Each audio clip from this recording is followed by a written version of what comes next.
What's up, everybody? Welcome back. I'm Wyatt Bagnall, Taylor Wallerstein. and today we're going to review the Week 3 games. It was another crazy week. Hard to predict. Wild week. Yeah, again, another rough week for us. This is why I would never be willing to bet on anything before Week 4 because early season stuff, it's like we lost still don't know who money. they are. Yeah, I bet. Yeah. Yeah, so I went 7-9 this week, unfortunately. I went 8-8, so I got 500, but I'm still 22-26. So I am slowly creeping my way back up to 500 in the total rankings. Slowly I got getting back towards one average. one good week, man. 12-4, or whatever the fuck. Yeah, 12-4. That changes everything for us. I know. My week 1 was actually like really good. And then ever since then, it's been 7-9 weeks. I think I'll get back on track here pretty soon because I'm just missing the bad game, like the bad teams. When two bad teams play, my coin flip just goes wrong, and that's been like the difference between 7-9 and 10-6. It happens. It happens. So it is what it is. But we're gonna jump right into it. Cleveland or Pittsburgh at Cleveland on Thursday night. Pittsburgh 17, Cleveland 29. Sort of checks out. Bad beat for the Chase Claypool receiving over. Yeah. That Why is would you tough. pick a receiving over for anybody on the Steelers right now? That's They're fair. not throwing the ball. Well, that's fair, but I mean, like, I love betting, so I totally get it. However, I would not have taken the Chase Claypool over. I might have taken the George Pickens over because I feel like that might be low and easy money. Listen, he made an Odell catch in the exact Crazy same catch. style of game where both those teams lost, Crazy, but that was a crazy viral catch. thing. Hey, good catch though. Great catch. It was a good catch. Shows the kind of athlete he is. But I think I've seen enough of Trubisky.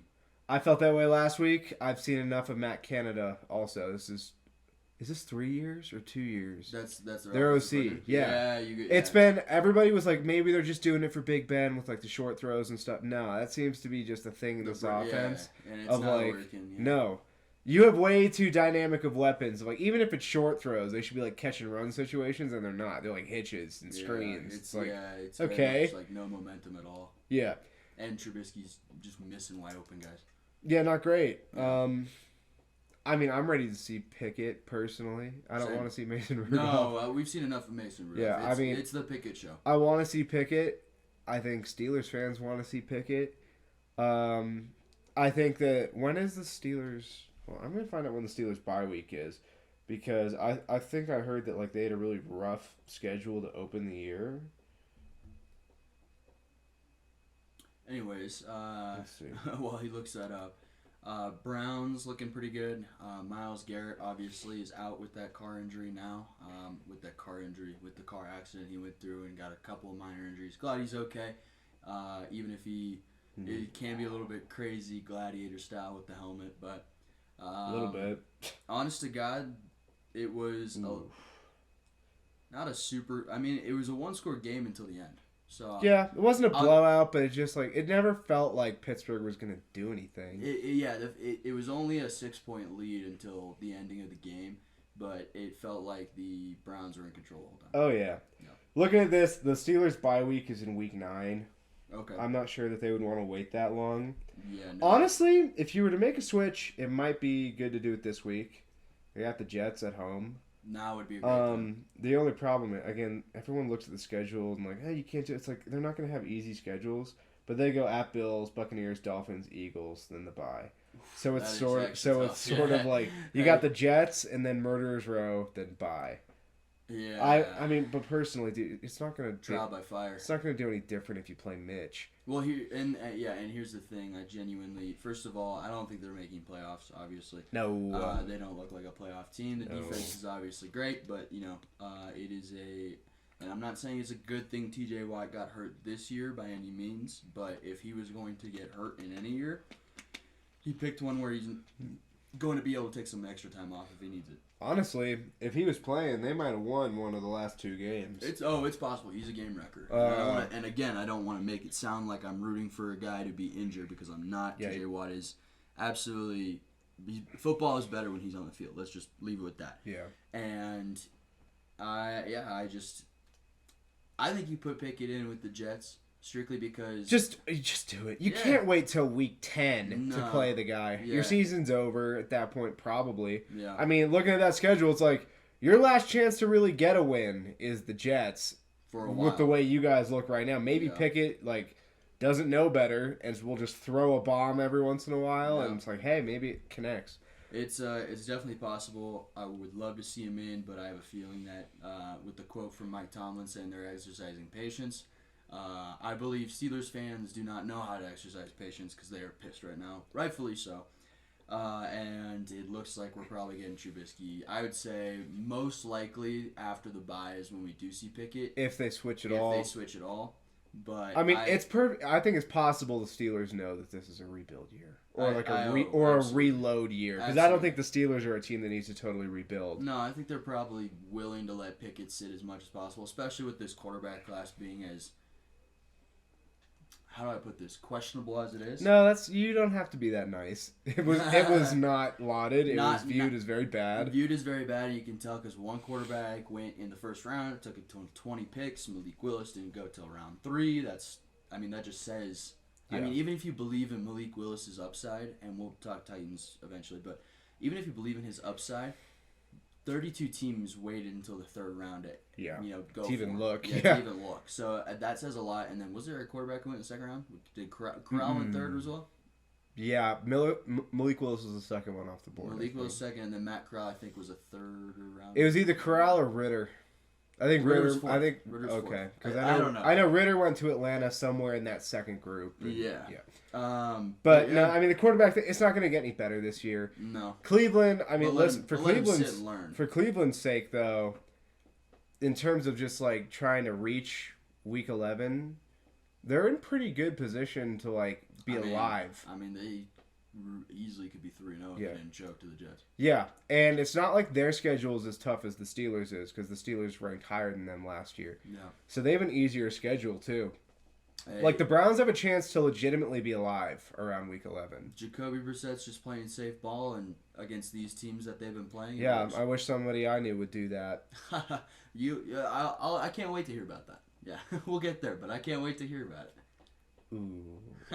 It's gonna be a good show, folks. I was so happy that I was in public for that. Yeah. You were in public. Yeah. Ooh, I was at my I girlfriend's was house around Broncos fans because I was like, I'm either going to lose defiantly and bitterly, rightfully or wrong. I'm going to win shamelessly and so not gracefully. I love it. Yeah, I was at my girlfriend's house meeting the parents. Oh, We were great. there and we turned the game on, and That goes well. I made it very clear I was not a fan of Russ. Yeah, no, for me, I was just like, I didn't say as wild as stuff as I might in private because I was like, people can see me. Fair enough. That's fair. But, so yeah, Cleveland, Steelers, went about as you'd expect. These two teams are on different trajectories right now. One is coasting, trying to get to Deshaun and maybe playoffs. The other is looking forward to next year. I mean, honestly, coasting until it looks like they might have a really good chance to make the playoffs. The Browns, Oh yeah. with it looks like a couple things might break their way. So we'll see. That's not something that before the season it was sort of week 11 you might be dead by then. I don't think they're going to be dead by then. I think they might be a game or two over 500. Yeah. They're not going to be a number 1 seed contender or anything like that. No, But I think that they are going to be legitimately alive. It's looking that way so far. If Jacoby Brissett can keep being a game manager and everything goes right, perfect. But if the second you start asking Jacoby Brissett to win games, I don't think it happens. I don't think that they're going to have to do it that often. Yeah, So- that's they built a team that they won't, but I think there will be a couple of games where Jacoby A couple. is to blame, yeah. And But he might it's- win one of those. If Yeah, you yeah, gave yeah, him I'm if not- 4 of the games go that way, I think he wins one of them. He's just not a But- guy. He's not a guy, but he can win you games. Yeah. But moving on, onto the Sunday slate. New Orleans 14 at Carolina 22. Again, this was sort of me picking wrong between two bad teams.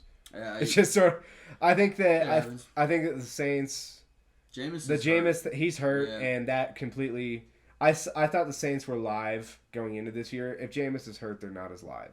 They got a roster and they're good in a lot of ways, but they have to be able to do something on offense. I'm trying to see Andy Dalton out there in the black and gold. I'm trying.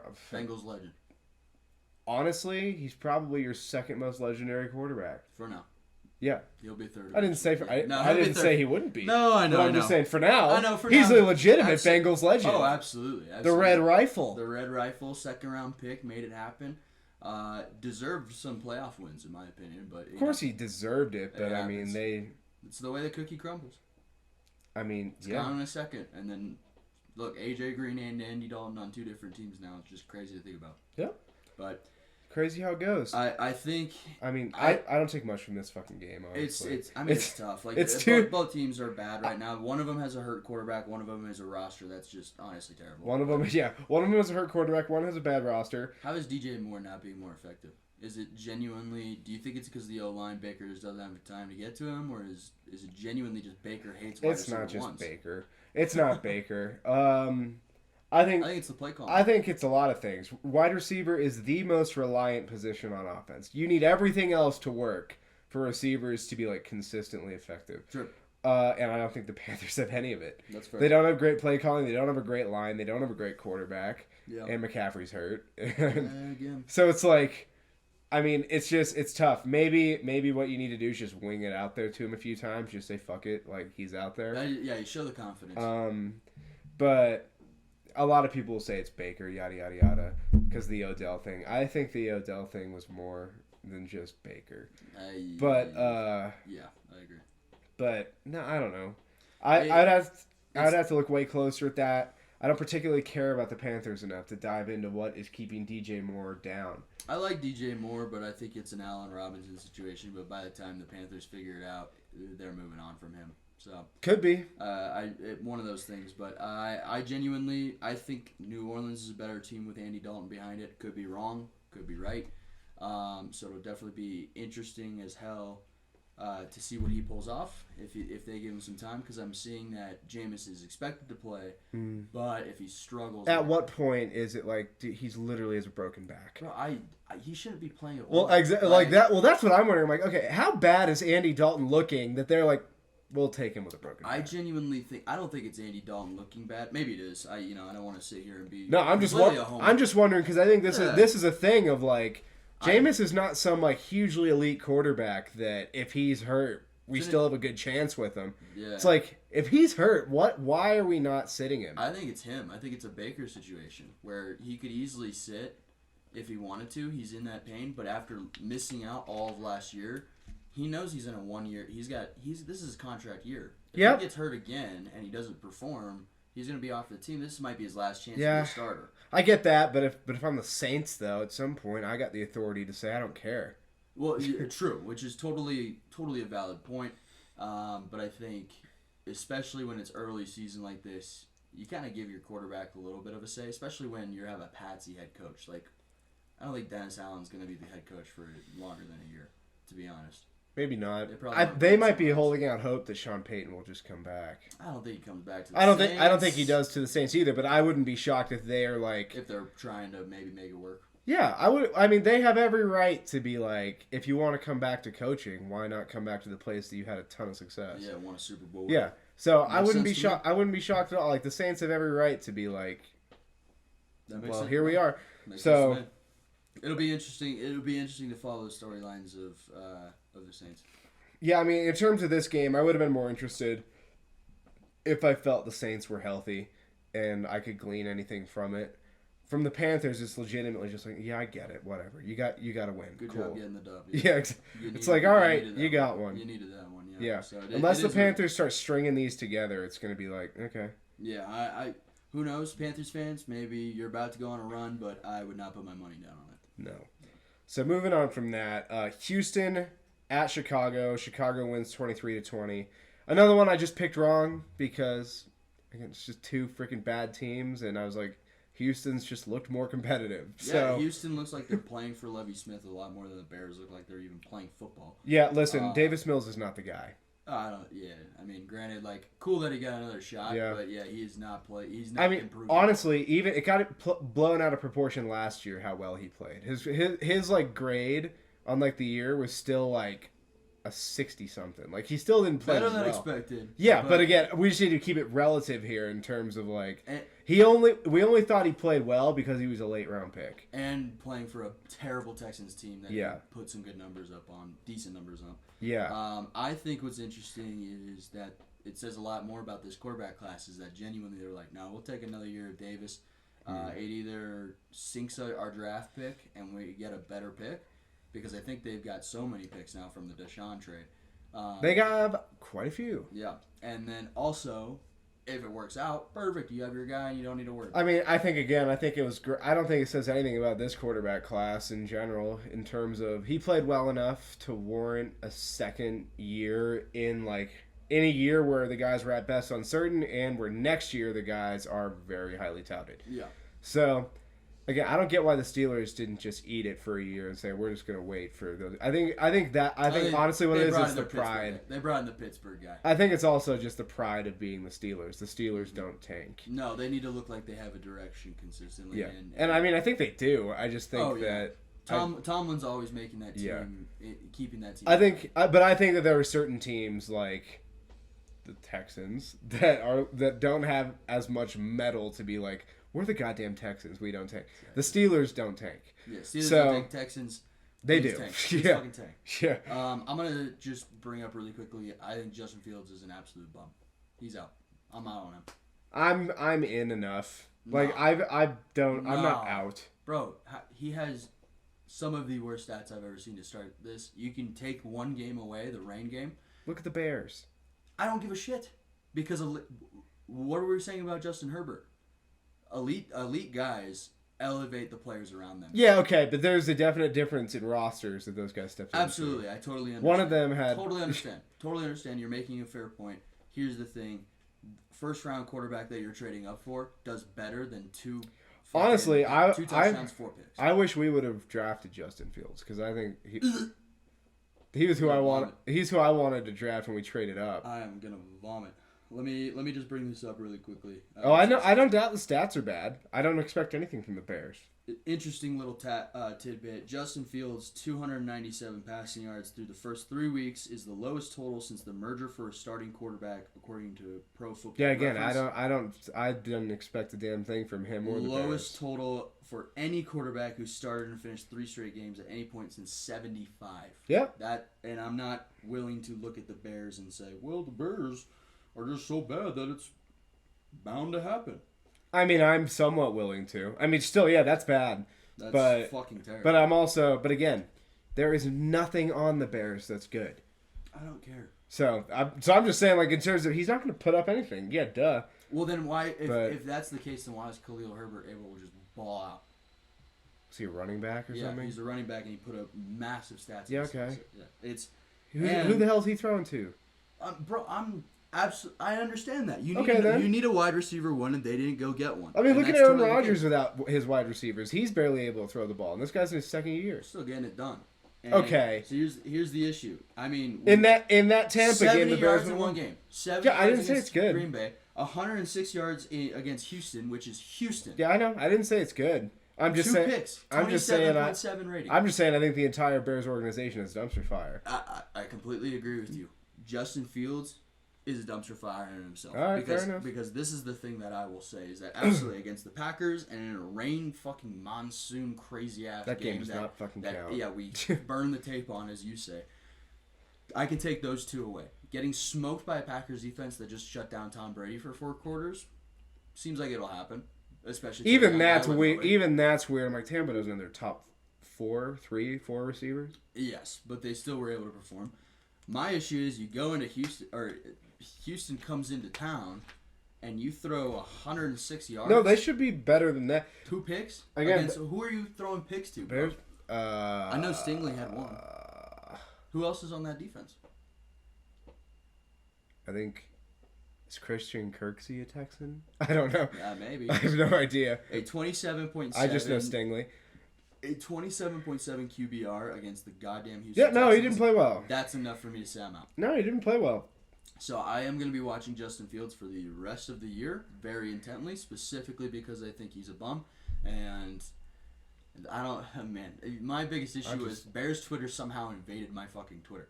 So I literally You probably added them one time, and now they're going. I did talk shit about Justin You Fields. probably like added the Bears one time or a player, and they're like, And they're like, now he's a you Bear- yeah, he's a Bears now they fan. want it. Now he talk, wants right? to hear about Yeah, us. so I genuinely seeing so many Bears fans just delusionally call him elite, like when he has. He's not elite. No, he isn't. obviously, But that pissed me off. So I have a personal vendetta against Bears fans. My ex-girlfriend is a Bears fan, and I just think Justin Fields fucking sucks. So and he's been absolutely proving it to me. But hey, shout out the Bears, 2-1. That's the funny thing. There's a What can I say? couple of 2-1 teams that are not good, and there's a couple of 1-2 teams that are way better. Yep. But that's the whole early season thing. These things will even out by around week 5. Absolutely, I think But- they might have their last 2 wins already. Maybe. But yeah, I don't know. Again, my whole thing on the Bears is there was just nothing done right for the Bears. They hired a defensive head coach. They got rid of all the weapons. They have a bad line. Like, there's just nothing there. He might be bad, sure, but I just think it's a situation of like we have no real way of like. I think gauging it. they traded away everything knowing he was going to be bad, and they're just waiting for their next pick. I think they traded away everything because they had no cap space and no talent, and they needed to just be bad. And Then they should have Start traded right. rebuilding. They should be. Why are they not trading? What's his face? Roquan. Roquan, I would have traded Roquan. I can't believe they're not trading him. I He's would've- going to play out the year, and then we're just going to let him walk. I would have traded him. Yeah, bro. Why are you're getting nothing out of it? I don't know who you trade him to because I think the I linebacker market is sort of interesting in that linebacker, depending on the defense, linebacker is sort of an obsolete position. I think that near the trade deadline we see them budge because first of all Maybe. you got to get something out of it. I think right now Maybe he'll go to Baltimore just for you. oh that'd be awesome. You would love that so much. I would love it if he came to the fucking Bengals. Yeah, of course you would. We absolutely need a linebacker. Logan Wilson's the Who man. I was supposed to say, man, who the but fuck are your linebackers? We got Logan Wilson, Jermaine Pratt, so we have some good linebackers. But Roquan That Smith, ain't Roquan Smith though. no, Roquan Smith would be a game changer, especially now that DJ Reader isn't having a significant injury. But again, we'll talk about that later. But Yeah, but I refuse to speak more about the Texans. I'm and willing to Bears. move on. Yeah. I'm done. I made my point about On to a shocker. Buffalo 19 at Miami 21. It was both shocking and not shocking in that the Bills secondary was basically out before the game started, and the Bills O-line was out by about halfway through the third quarter. So, again, not it's taking tough. much away from Miami, though, Good in that defense in they were Miami. like... I'll give Miami's defense Yes. credit. Well, also in that even before everybody went out for Buffalo, basically, it was still like... This was not a game where it was like Buffalo was up 19-zip and then everyone went out. This was like a 14-14 game when everyone started going out for the Bills. So, and again, this is another weird one of just weird shit happens in Miami, just like it happens in Seattle. But Sure. I'm not. I think the Tua- Dolphins are legit. I think they're legit. I still don't believe in Tua. You don't have to, but they've now No. beat.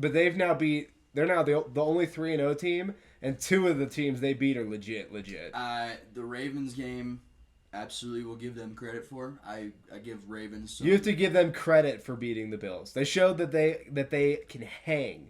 they can hang with a practice squad defense and throw less than 200 yards. Perfect. So sick, dude. I'm totally in on Tua, bro. Changed my mind. They've He's won. the man. Listen, they've won Winning 3 and games. everything, bro. We just like we They've can won literally- 3 They've won there are 3. 1 and 2 teams No, that no, are no, better no, than no. the Dolphins. No. Yeah, but the Dolphins are better than all the teams that are 1 and 2.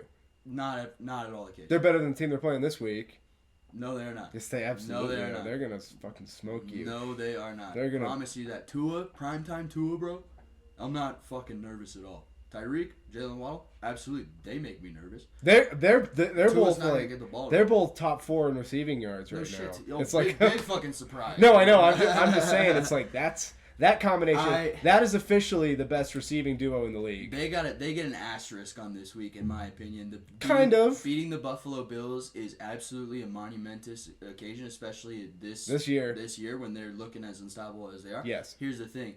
We all know the butt on this. We all know. We it. all know. I know we They're all know out. but literally, look at fucking Josh Allen putting up 400 fucking yards and losing. On paper, the Bills it was a blowout, or like not a blowout, but on paper the Bills like in every other game it looks like the Bills won, but it just weird shit happened. Weird shit happened, But- and I'm not willing to give Miami credit for this No, one. I'm willing to give Miami credit in that they showed that they are not going to get blown out by a team like Buffalo, or at least like this version of it. But that's the thing, is that this version of Buffalo is not the same team we just saw for 2 weeks. No, I get it, but listen, They've shown that they are not a pretender team. They are a legitimate playoff threat team. I will give them that. Yeah, but the big win they kept up with Baltimore. Baltimore choked mostly. Yes. However, you have to do a lot right to take advantage of Baltimore choking in that situation. The old Dolphins would fold. Absolutely. I agree completely. I am still not convinced. I'm convinced that this team's roster is good enough. If they beat you on Thursday night, will you be convinced? If they beat us on Thursday night, will you be convinced that they're legit? Look, I'm with you that they're a contender. I'm not sitting here saying that they're pretenders. And I'm not saying they're a Super Bowl contender, but I'm saying I think this team will take a playoff spot. I think they're a wild card spot in the AFC. The roster's way too loaded. However, I need to see more from their quarterback before I start really being nervous. And that's the thing, is that on a team with practice squad DBs, Tua can't take advantage. When did he get that hit? Because it looked like he got legit concussed. When was that? Was it early in the game? I think it was first half. Was it first half? I think so. I don't know, but if it was, that is something. It's not, again, I'm not completely absolving him of it and all that stuff. But if he was, like, really, because he was, like, not walking well. If that's true, then it's like, okay. But at some point, I'm at the point, though, where I'm trying to start eliminating the what ifs and starting to try to figure out what's really real with these teams. What's real with Miami. Mike McDaniel's a really smart head coach who keeps them composed and focused. Yep. Their defense is good. Their weapons are insane. Absolutely. Those are the things that are real for sure with Miami. Absolutely. And my issue is the biggest fucking question mark is the biggest position, and it's Tua Tagovailoa. Tua turned the ball over. Yes. How is this going to work out? I'll tell you the one way that it works out. Mike McDaniel's very familiar with winning with a quarterback with less than stellar arm talent. Totally acceptable.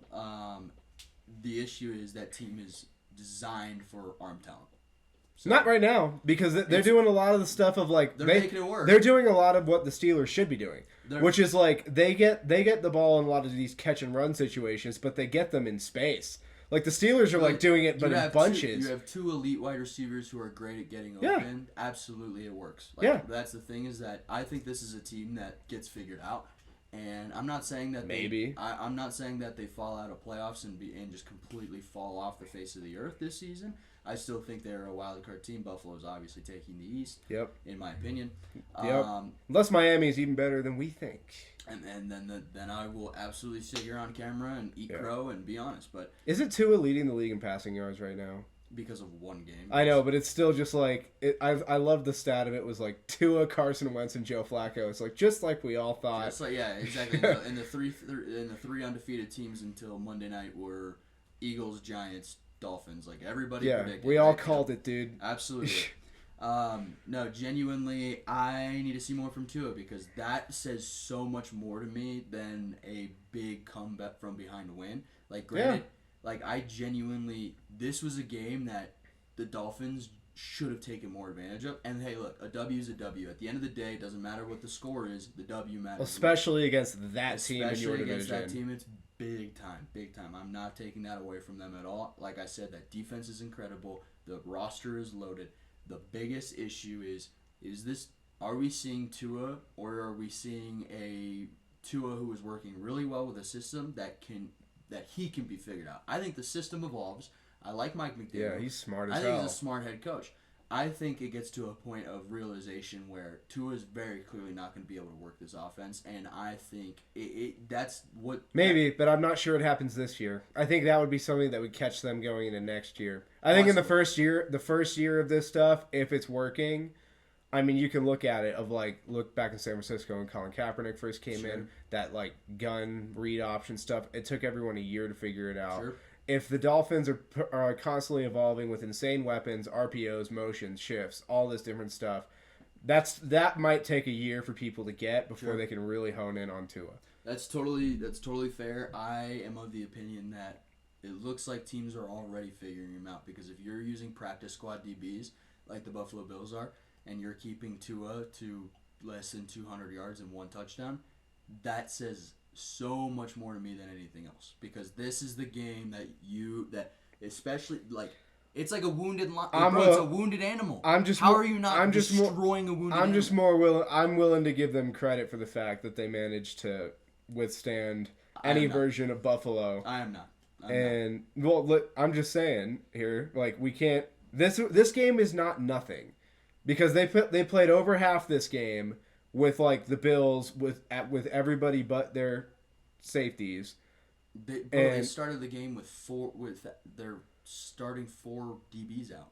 No, The game was they're starting their first. there's 2 safeties were out, and they had 2 rookies that had already been starting. They had Kyer Lamb and then Elam, whatever, and the other guy, and a bunch of guys who they signed. They just brought in Xavier Rhodes. I just saw on Twitter. They just signed him today. Like, genuinely, no. You know what? Fair enough. It is not a nothing game. They won like they were supposed to. That good teams win games they're supposed to Fine, win. we'll see on Thursday night. I'm telling you now, I'm picking Miami because I think Mike McDaniel. Why would you ever pick my team? I picked them literally the last 3 weeks. Because it was the Jets and the Steelers and you lost 2 of Cowboys them. with Cooper Rush. And you lost 2 of them. We beat ourselves. We're 2-0. You did not beat. You did not. 2-0 against the Bengals. You 1-0 did. against You did everyone not else. beat yourself on both of those. Oh, absolutely we did. No, you did not. Absolutely we did. No, you did not. We're not going to keep going on this. 3 and But- out when it was 2020.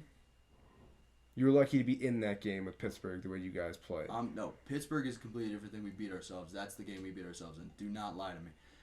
Cooper Rush beating us because we went 3 and out. That is hilarious. a minute and a That half says left. more. That says more to me than the Oh, Steelers game. You whatever. couldn't beat the Cooper Rush. We beat ourselves 2-0 against the Bengals, baby. We're 2-0 against the Bengals. Whatever you 1-0 say. against everybody else. Listen, 3-0. here's the way I'm putting it. I like Mike McDaniel better than your coach. Whatever. I don't give a shit. Your about weapons are a wash. that. Okay. Their defense is way better than yours. Agreed. The only thing you have better, both the O-lines aren't great. The only thing you have better is Joe Burrow. And I will take Joe Burrow over anybody. I won't, because he has showed he is not that guy this year anyways. Absolutely, he's that guy. We'll see. I think Miami shuts you guys down. Money line, Bengals, free. Their top 2 receivers are better than yours. Free money, money line. I'm telling you right now, Bengals take it. Sure. We'll see. All right, moving on. Nice job, Miami. Buffalo bounced back. I don't think this is a game anybody leaves being worried about the Bills. No. But, yeah. It's It's just sort of like, you'd rather. The Bills tend to do this. The Bills tend to lose a game that they very easily could win, whether it be injuries, whether it be just, Or whether Bad day at the it office. once again happens to be a good team losing in Jacksonville. It's possible. What's yes. with I Jacksonville? don't know, man. Sometimes. Genuinely, I don't think this is a moment where Bills fans need to be worried. And they're not. And they're not, and you shouldn't be. Definitely a bummer. You'd like to win this game, even with everything going wrong. Almost did, too. Almost did, but it is what it is, and you guys bounce back next week. So, Detroit 24 at Minnesota 28. Vikings win it basically at the very end. Saw that coming. Yeah. I mean, honestly, this was a game that showed me that both these teams are doing things they weren't doing before. Like, Detroit getting a lead on anybody.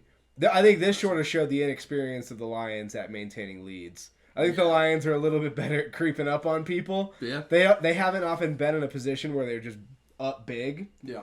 I think some of this was inexperience of that, and I think that the other thing it showed is the Vikings are a little more resilient than they used to be. Where it was like the second you had to have the Vikings only throw, you basically won.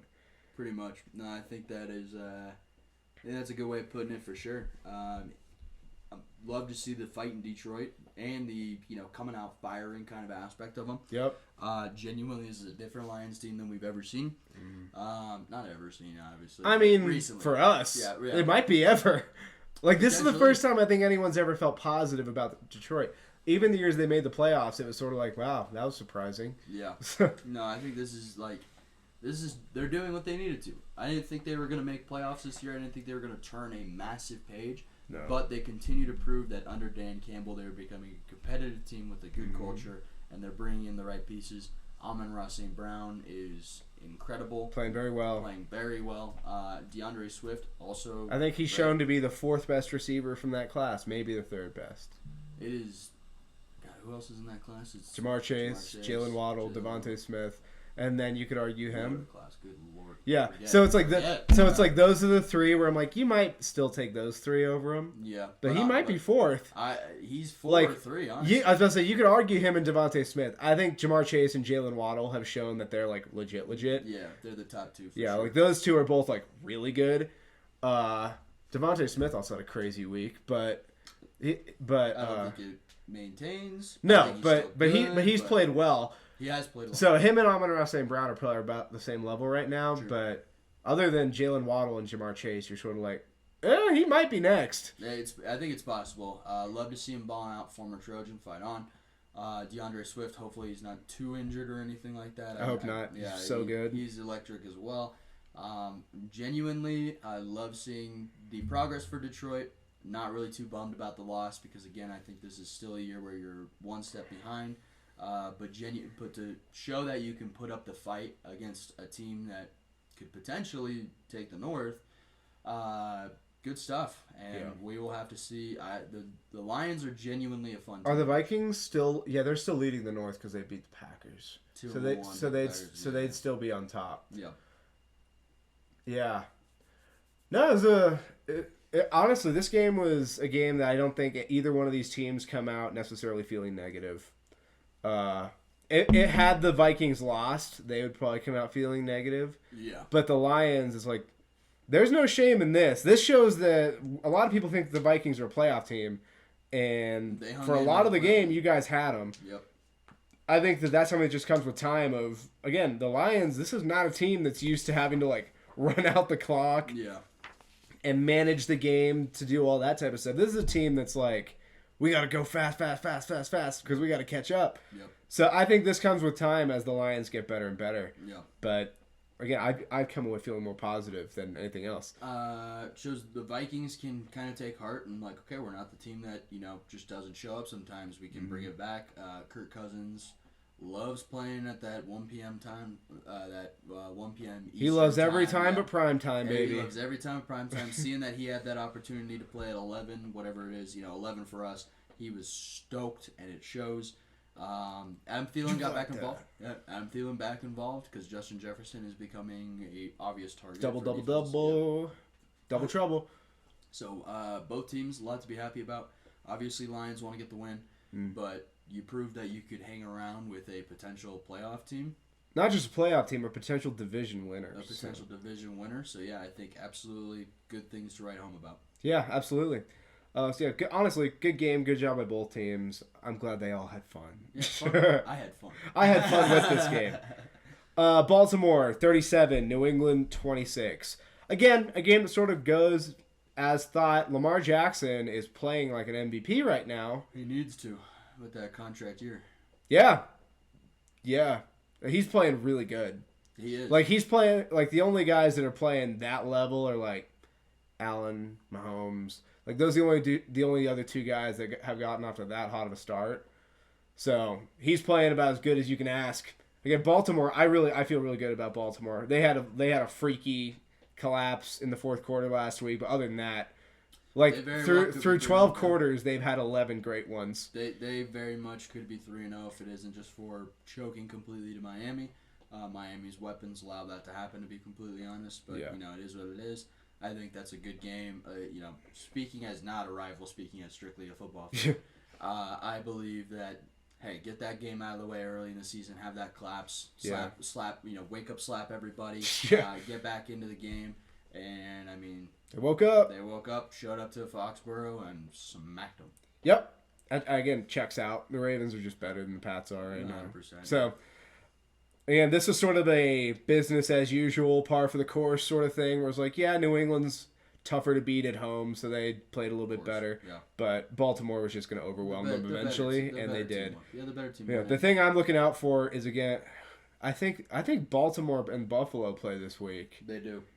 That'll be big. I hope Buffalo's healthy. This is a big week for the AFC North because and for the AFC East, which is crazy. For the AFC in general. Because, they play each other. The two top teams. So Bengals play Dolphins. Yeah. Ravens play Bills. If the Bills beat the Ravens and the Dolphins lose, it is 3-1 Bills, 3-1 Dolphins, 2-2 Ravens, 2-2 Bengals. Yeah, so I think that's probably what you're hoping for this week. Fingers crossed. You're hoping Bills victory, Bengals victory. Absolutely. I'm hoping Bills victory, Dolphins victory.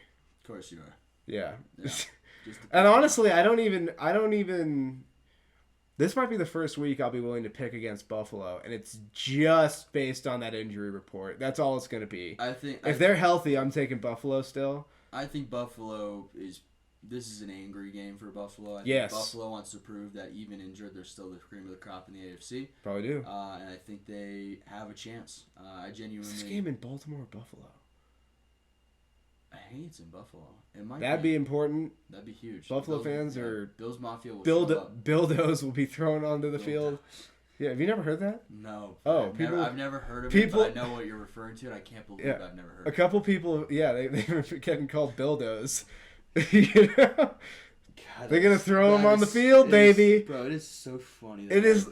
That might be my favorite fan base in the NFL. Oh, 100%. Of all the things you could pick, 100%. Catch. I have a couple of friends who are Bills Mafia, and they're like, "I'm baptizing my son with a table breaking." As you should. I'm like, "Yes, sir. Yes, sir." Yeah, no, there's. You know what? Obviously, Bills fans and Bengals fans, we have a little bit of a love kind of relationship here. Because I don't think you guys would ever hate each other. You guys we never hate each other. You've been particularly tortured franchises. True, but with the Andy Dalton beating the Ravens to allow the Bills going into the playoffs, Bengals and Bills fans, we have an unspoken bond now of you help us, we help you. And we can literally do that this week. So I'm very much hoping that we get a little bit of help from our friends up north, and we will do a weekend to help you guys as well. Yeah, we'll see. I think both. Be a good game. I think both those games are. They either outcome's perfectly plausible in both those games. I believe so. Again, this really is who on the Bills is playing. Yeah. Because if they're missing. Micah Hyde's out for the year, but if Poyer's back this week, Poyer, I think it was sort of a shorter term injury. He just got dinged the week before, so I think he'd be back. Yeah.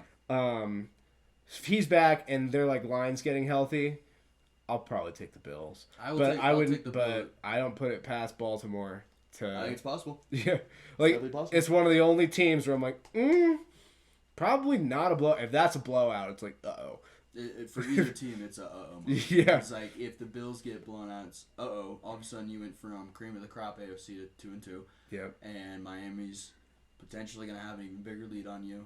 Potentially, I'm not going to sit here and say I'm not nervous about Thursday's game. It's a big one. No, if they go off, it's big problems. Yes. So keeping the faith in Buffalo because we absolutely need their help. And good luck, guys. There you go. We should mention Mac Jones is injured. He's going to miss some significant time. Well, not super crazy significant. Now we don't know. They're debating right now whether to let him heal naturally or undergo surgery for the ankle. Because apparently, if you do surgery on the ankle, he'll be back in about a month. So it's sort of a matter of how bad is it? Is that if he's gone 6 weeks? I think you do the surgery, you get him back in 4. But if not, I think we're looking at about a month. He's going to be gone for a significant amount of time. Brian Hoyer already getting the start overseeing. Brian Hoyer played Patriots football. Thank God, right? This is what we all wanted. I didn't know if we'd ever see it again. No, I'm frankly shocked he's still in the league. They love him over there. What's with some of these backup? Chase Daniels, the most shrewd businessman in the NFL. Greatest agent in the history. Yeah, I know. But moving on from this, we're going to get back on topic here. Yeah, Ravens, Bills, going to be big matchup. Huge. Bengals finally got over the hump, against the Jets. I'm glad we did. Joe Flacco. As I have affectionately called him, Joe Fluco through the years. For one good fucking postseason run. He knows. That broke my damn heart. And I will never forgive him. At the time, it broke mine too. Now I'm okay with it. But, genuinely, big game for us. Because can be quoted last week of saying must-win game. Absolutely was a must-win game. Bengals came out, looked much better. I wouldn't say back on track fully just yet. Especially we got a short week coming up. It's a little bit flaky. The reason why I'm a little bit more confident is because the Dolphins defense had to play 90 snaps last week, and they're going in on a short week. They might be gassed. Hopefully our weapons can take advantage of that. I have more of a feeling it's going to be a shootout than anything else. That is, dude. Do you really think it's going to be a shootout? That Dolphins secondary has 3 all pros in it. Oh, I'm not knocking them at all. I'm just saying short week after being gassed in a week before. Like this is prime. The fourth quarter is going to be a shootout. Yeah, this is a good time to get the Dolphins because if we got them on a full week's rest, especially if we got them next week after they played a Thursday game and then had more than a week to relax, I'd be a little bit more nervous. I think we have a good chance to get ourselves right back on track of this next week. But I'm going to talk a little bit more about this game before I get ahead of myself. That Higgins catch was a touchdown. I don't care that we won. I felt robbed. Oh yeah. I saw it on. I wasn't able to watch this game. I did see the highlight of that. I would like to make that thing looked real close. That looked like the type of one where however they called it on the field, it should have stood. Well, that's the thing is they called it off. They called it. It wasn't a touchdown. And then when they went and reviewed it, both of his toes are in bounds. He has the catch. It's secured. But then all of a sudden, for the first time in my life, I hear the rule. Well, his heel's got to be in bounds too if he's backwards. Like so I've heard the rule of like you can't like click the heels down out of bounds. I just think this shit's retarded. Excuse my language because that's a horrible word to use. I've seen more egregious robs, but I've seen more egregious robs, and look, we won, so it's not the end of the fucking world. Here's what I'll say on that catch: that thing was so close that I wouldn't be shocked if they were just like, "Listen, however we called it on the field, we're just gonna leave it." Should have given him. Well, that's the thing is that if you're gonna say if that's the case that you're gonna do, don't give me the bullshit reasoning of pulling a fucking 12,000 page. They had to say something. Well, say some other fucking shit. Say anything else. Say anything else than something. I've literally been watching football for fucking... Ruling is upheld. Fuck you, Bengals fans. All right, you know what? Fine. Like, you know what? Thanks for being honest. You're like, I don't like it, but fine. I don't like it, but I respect it. Genuinely, that's my issue is that I've been watching football since before my testicles dropped. Like, I love football. So today. Yeah, exactly. I have been watching since today. I've been playing I played wide receiver back in my day. I'm not saying I was anything great, but he was just like T. Higgins. Oh, absolutely. I was the man. I was Mark Chase out there, bro.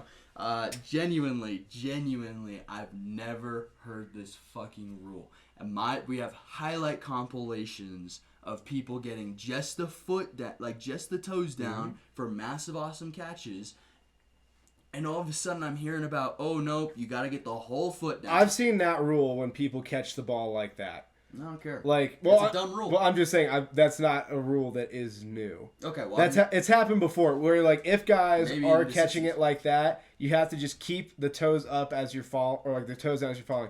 If it's like in the same motion as bringing down, like if it's just like a step, basically, it has to like you can't click the heel out. He didn't. He literally caught it like this, and then came like he has the ball and everything. And like I said, I'm not going to debate it too much. I'm like, listen, it was so close. I'm not shocked that they just left it. It's a pain in the ass, and it's just one of those things. At least it didn't cost you. At least it didn't cost us. That's a good point. I'm being obviously a little bit more. If it cost him, ooh, we have a different conversation right now. It cost me. Well, granted, I have T. Higgins starting in my fantasy roster, so I literally like watched that and I was like, God. But genuinely, everybody looked good. The O-line improved and started playing a little bit better. That's what we need to see. Obviously, it's the Jets, so you're hoping that happens.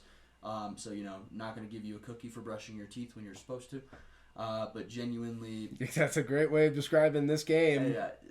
Look, good teams go into bad teams' homes, and they beat them. And the defense not giving up a touchdown, gotta love it. Do I care it's the Jets? No. I watched the Jets put up 2 touchdowns in 2 minutes. So I think they've found some sort of way to get Garrett Wilson involved, and our defense played well that they needed to. Genuinely, nothing really too crazy to write home about this game. The Bengals look like the better team because they are, and we needed that kind of warm-up game for a big game coming up Thursday. So we'll see if we can carry the momentum forward. I love seeing Tyler Boyd get a little bit more involved. Love seeing T. Higgins become a little bit more of a true, real weapon.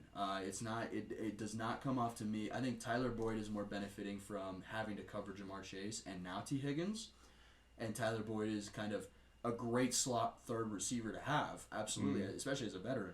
But I am seeing how T. Higgins much play longer great. is his contract? Like, how many more years are on his contract? He seems like the type of guy that would want to they would eventually leave to be like, I can be more than a 3. I don't know. I genuinely think maybe he's got about 1 to 2 more years. I don't think It's totally long. off topic, but I always No, it's a good question. think about that with teams where they have like 3 really good receivers. Generally, the third one usually wants to go somewhere else and be like, I can be more than 3. I think you're absolutely. You make a great point, and yeah, we see it a lot. We see a lot of people happen where it's like they want to go prove that they're a 1 or a 2 on that they're more valuable than just I'm open Yeah. because Because only everyone so else many gets people get attention, covered. yeah. Exactly. But he's one of the longest tenured Bengals along with Joe Mixon. It might be. And so I don't know if I there's- genuinely think he's more of that kind of hometown. Like he knows he's not a world beater. Like I think everybody when you look, He might. it's possible. And I don't mean to discredit. He'd be like one of our wide he'd be receivers. like a lot of other Bengals players that are like, well, we just didn't have Joe Burrow before, so now that I have a quarterback, I'm obviously elite. Of course, and say what you will, but genuinely, I loved seeing that. Not only are we getting Tyler Boyd involved when T. Higgins and Jamar Chase are being covered as heavily as they are, but I'm loving the fact that T. Higgins is genuinely having to be covered and still pulling off amazing catches that are giving us some serious momentum. I want to give a quick shout out to the play calling. It genuinely, I'm not going to sit here and say it was elite level play calling, but we were playing scared for 2 games straight, and that's how you get in those positions where you end up beating yourself because you're playing conservatively and you're not pushing it. Haven't seen a go route to Jamar Chase all fucking season, and we saw Joe Burrow at least trying to get the ball down to him. Sauce Gardner is elite. I'm going to just say it right now. I think he's genuinely a good cornerback 1 for that team. He looks like it. He looks legit. I am totally on board with him, and I don't want to discredit him at all. But absolutely, what I love to see is that we were taking shots downfield. Joe Burrow playing very athletically, looking like the guy he was last year. When the pocket was breaking down, that dude was making plays happen. And that's what you want to see from the guy. I mean, that's what he does. Is he constantly makes this shit happen. I think it genuinely is kind of meshing a little bit better. I think Zach Taylor willing to kind of let his quarterback do what his quarterback is capable of, and pushing the ball downfield a little bit more because we know we have those weapons. Now let's get us into a position where we're putting them in a position to be successful, not just throwing a ball downfield at Jamar Chase. So I loved watching the game. I was very happy with it. Still plenty of work to do. Not going to sit here and say it's all good and fixed now, especially with a big game coming up this Thursday. I don't need to talk about it more. But I am more excited about this game about this upcoming game than nervous. And 2 weeks ago, I was very nervous about this upcoming game. So that's all I'm going to say. I also like Garrett Wilson. I think he's good. Yeah, the Jets draft picks look like they're gonna work. The Jets are taking the right steps that they need to. They're just playing with Joe Flacco, and their O-line is... So this is where I'm going to point out, just as you did it to the Dolphins, you are basically playing a practice squad team. Of course. So I'm just going to put that out there the same way you did for Miami. Well, like I said, good teams I know. win games that they I know. Yep. But my only other concern with that is this is a team that absolutely ought to be 3-0. Sure. And is 1-2. So I am not going to overreact to them beating one of the 3 bad teams. Of course not. I'm not asking you to say, oh, they're back. Like I said. And then here's the only other thing that I'm going to say. In terms of this week, if they win this week, I will be a lot less worried about them. That's what I'm. Yeah. But we're going to get a real gauge of them because, like I said, Miami has 3 really great players in the secondary, with Holland at safety, then obviously Xavier Howard and Byron Jones as their 2 corners. Absolutely. The Bengals are going to get everything they can handle this week. I think this is a big prove-it game, not only for us, but for Miami as well, and who wants it more. Yep. But, yeah, again, they want to... I don't have much to say about them right now. It's like, okay, you got one. That's like... It's my... Yeah, it's like you needed it, so you got it. Good. But again, I've just... Step in the right direction. Yep, but I'm just like, I'm not going to take much away from you beating the Jets. And, of course, Like I enjoy like poking at you and stuff like that. It's like, yeah, you won, but I don't know. No, Just sort of like, okay, cool. Not a world-beating win because obviously it was one we needed and one we very easily could get. Yeah. It was about not beating ourselves all over again. I'm still more concerned about the fact that they let themselves get into a position where by week 3 you're having must-win games. Totally understand. I think that first of all speaks to the strength of the AFC. Let's just be honest. AFC's a madhouse this year. Who knows what's gonna? It could shake up very differently than we all predicted to be. Yep. Well, I think we need to get out ahead of this now. With Herbert being hurt, I think Kansas City's taking the West. Herbert looks hurt. Yeah. If he's hurt, Kansas City's got it. And we didn't say this about Jameis. Credit where credit's due. Jameis playing through an injury like that. Toughness, mental fortitude, whatever you want to call it, got to be respected. Same goes for Justin Herbert. Both of them need to sit. I am at least for a few weeks. Let these guys heal. We'll talk about the Chargers coming up soon, but genuinely, shout out the strength of those guys. But I think, Kansas City is very close to running away with the division already because of that injury. Yep. Like I said, I'll have more to say about the Bengals next week. Right now, I'm just skeptical of the fact that this was supposed to be like a hot 3-0 start. And it's 1-2 against two teams that we've seen cannot score. Absolutely. So again, you beat the Jets. Great, needed it, got it. But this isn't a team where if you guys play good against the Jets, I'm going to be like, it's fixed. Sure. So that's all I got for the Bengals this week. You got it. I'll judge you more on Miami. I agree with you 100%. Let's go get it against Miami. I will say. Let's go Fins up. I think this Ohio team plays better with a chip on their shoulder and getting that pop in the mouth for 2 weeks in a row, especially us Cincy fans going in on them. I think that's what this team needed to. You know what? If we're gonna take an 0-2 start, use it as fire. All right, we'll see. If this is particularly problematic for you, if you guys lose Thursday night, every Bengals fan in the world needs to be jumping through tables on Sunday. Absolutely. Because if this turns into 1-3 versus 3-1, the division's basically gone. We are fighting for a wild card spot. Yeah. Yep. So this is much like it was last week. Must-win game. Yeah, and luckily for you, the team you're relying on to help you might just be the best team in the NFL. Yeah. This is the only thing that would hurt you is that best team might be hurt. So yeah, it is. You know what? I would absolutely be okay with the Ravens winning if we beat Miami. Then it's still manageable. It's still in reach. It's still available. I mean, we can turn the tides with a good game against the Ravens. But that's a long way down the road. Obviously, what I want is a Bills win this week and a Bengals win. Bengals win this week. All right, there we go. So we're gonna move on from that to a game that had some other big implications, I suppose. Raiders 22 at Titans 24. This was another game of two teams that had to have it, and the Titans showed once again that they're just a tough son of they'll just grind you out somehow. They'll fight till the end. Vrabel does have that was never a doubt. The only time we've ever seen them get smacked was Buffalo. Yeah, which makes sense. And even that, apparently, they extracted a nice little toll on Buffalo. So even in a blowout, Tennessee will still fight you.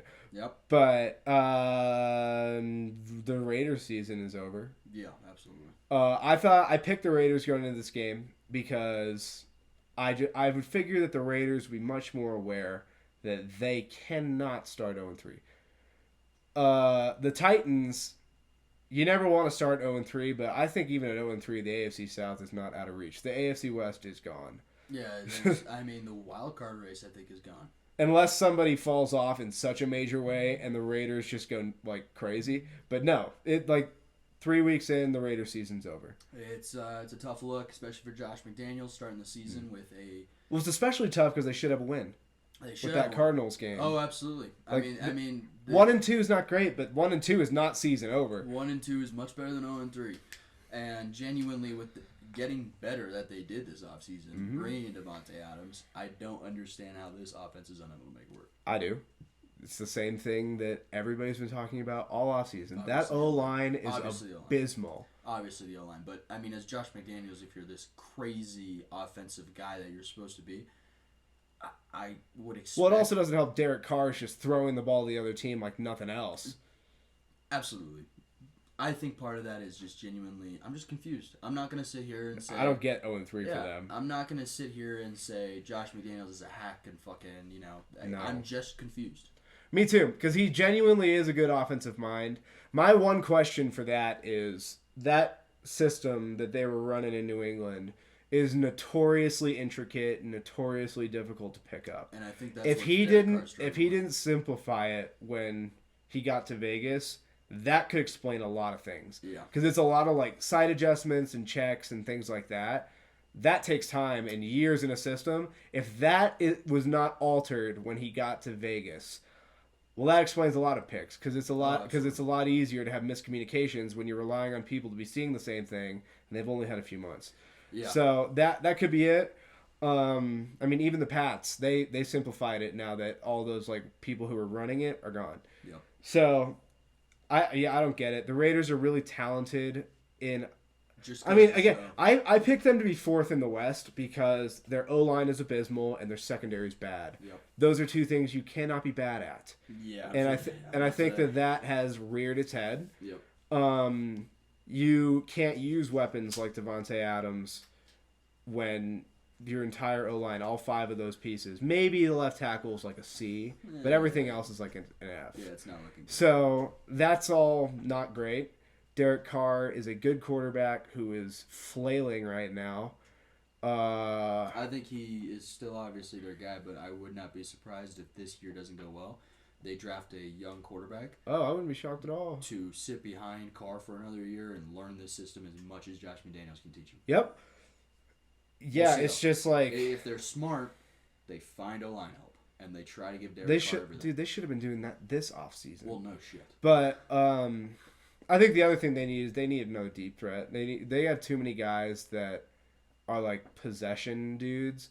It's like Waller's an athletic tight end, but a tight end is not usually your field stretcher. Renfro is as possession receiver as he gets. He's shifty in short areas with routes. He's not a deep threat. Yeah. Devontae Adams can do all of it, but Devontae Adams is not best utilized as like a go ball guy. Yeah, no. He's so they need. He's a get open yeah. kind of guy. So they need somebody. I mean, Devontae Adams' route tree is bigger than everybody else. It's like he can run the deep routes great and get open, but you need somebody that to fill the role that rightfully though. That Henry Ruggs left. Henry Ruggs obviously should not be playing, yada, yada, yada. We all know. Of course. But that role, when they had somebody like that, Derek Carr was really playing well because it opens everything up. I think the Raiders need... defense is more honest. Yeah. They need O-line help and a speed guy, like, really bad. Yep. And their defense is just like, okay, we get it. Max Crosby's a really good player, but but him by himself...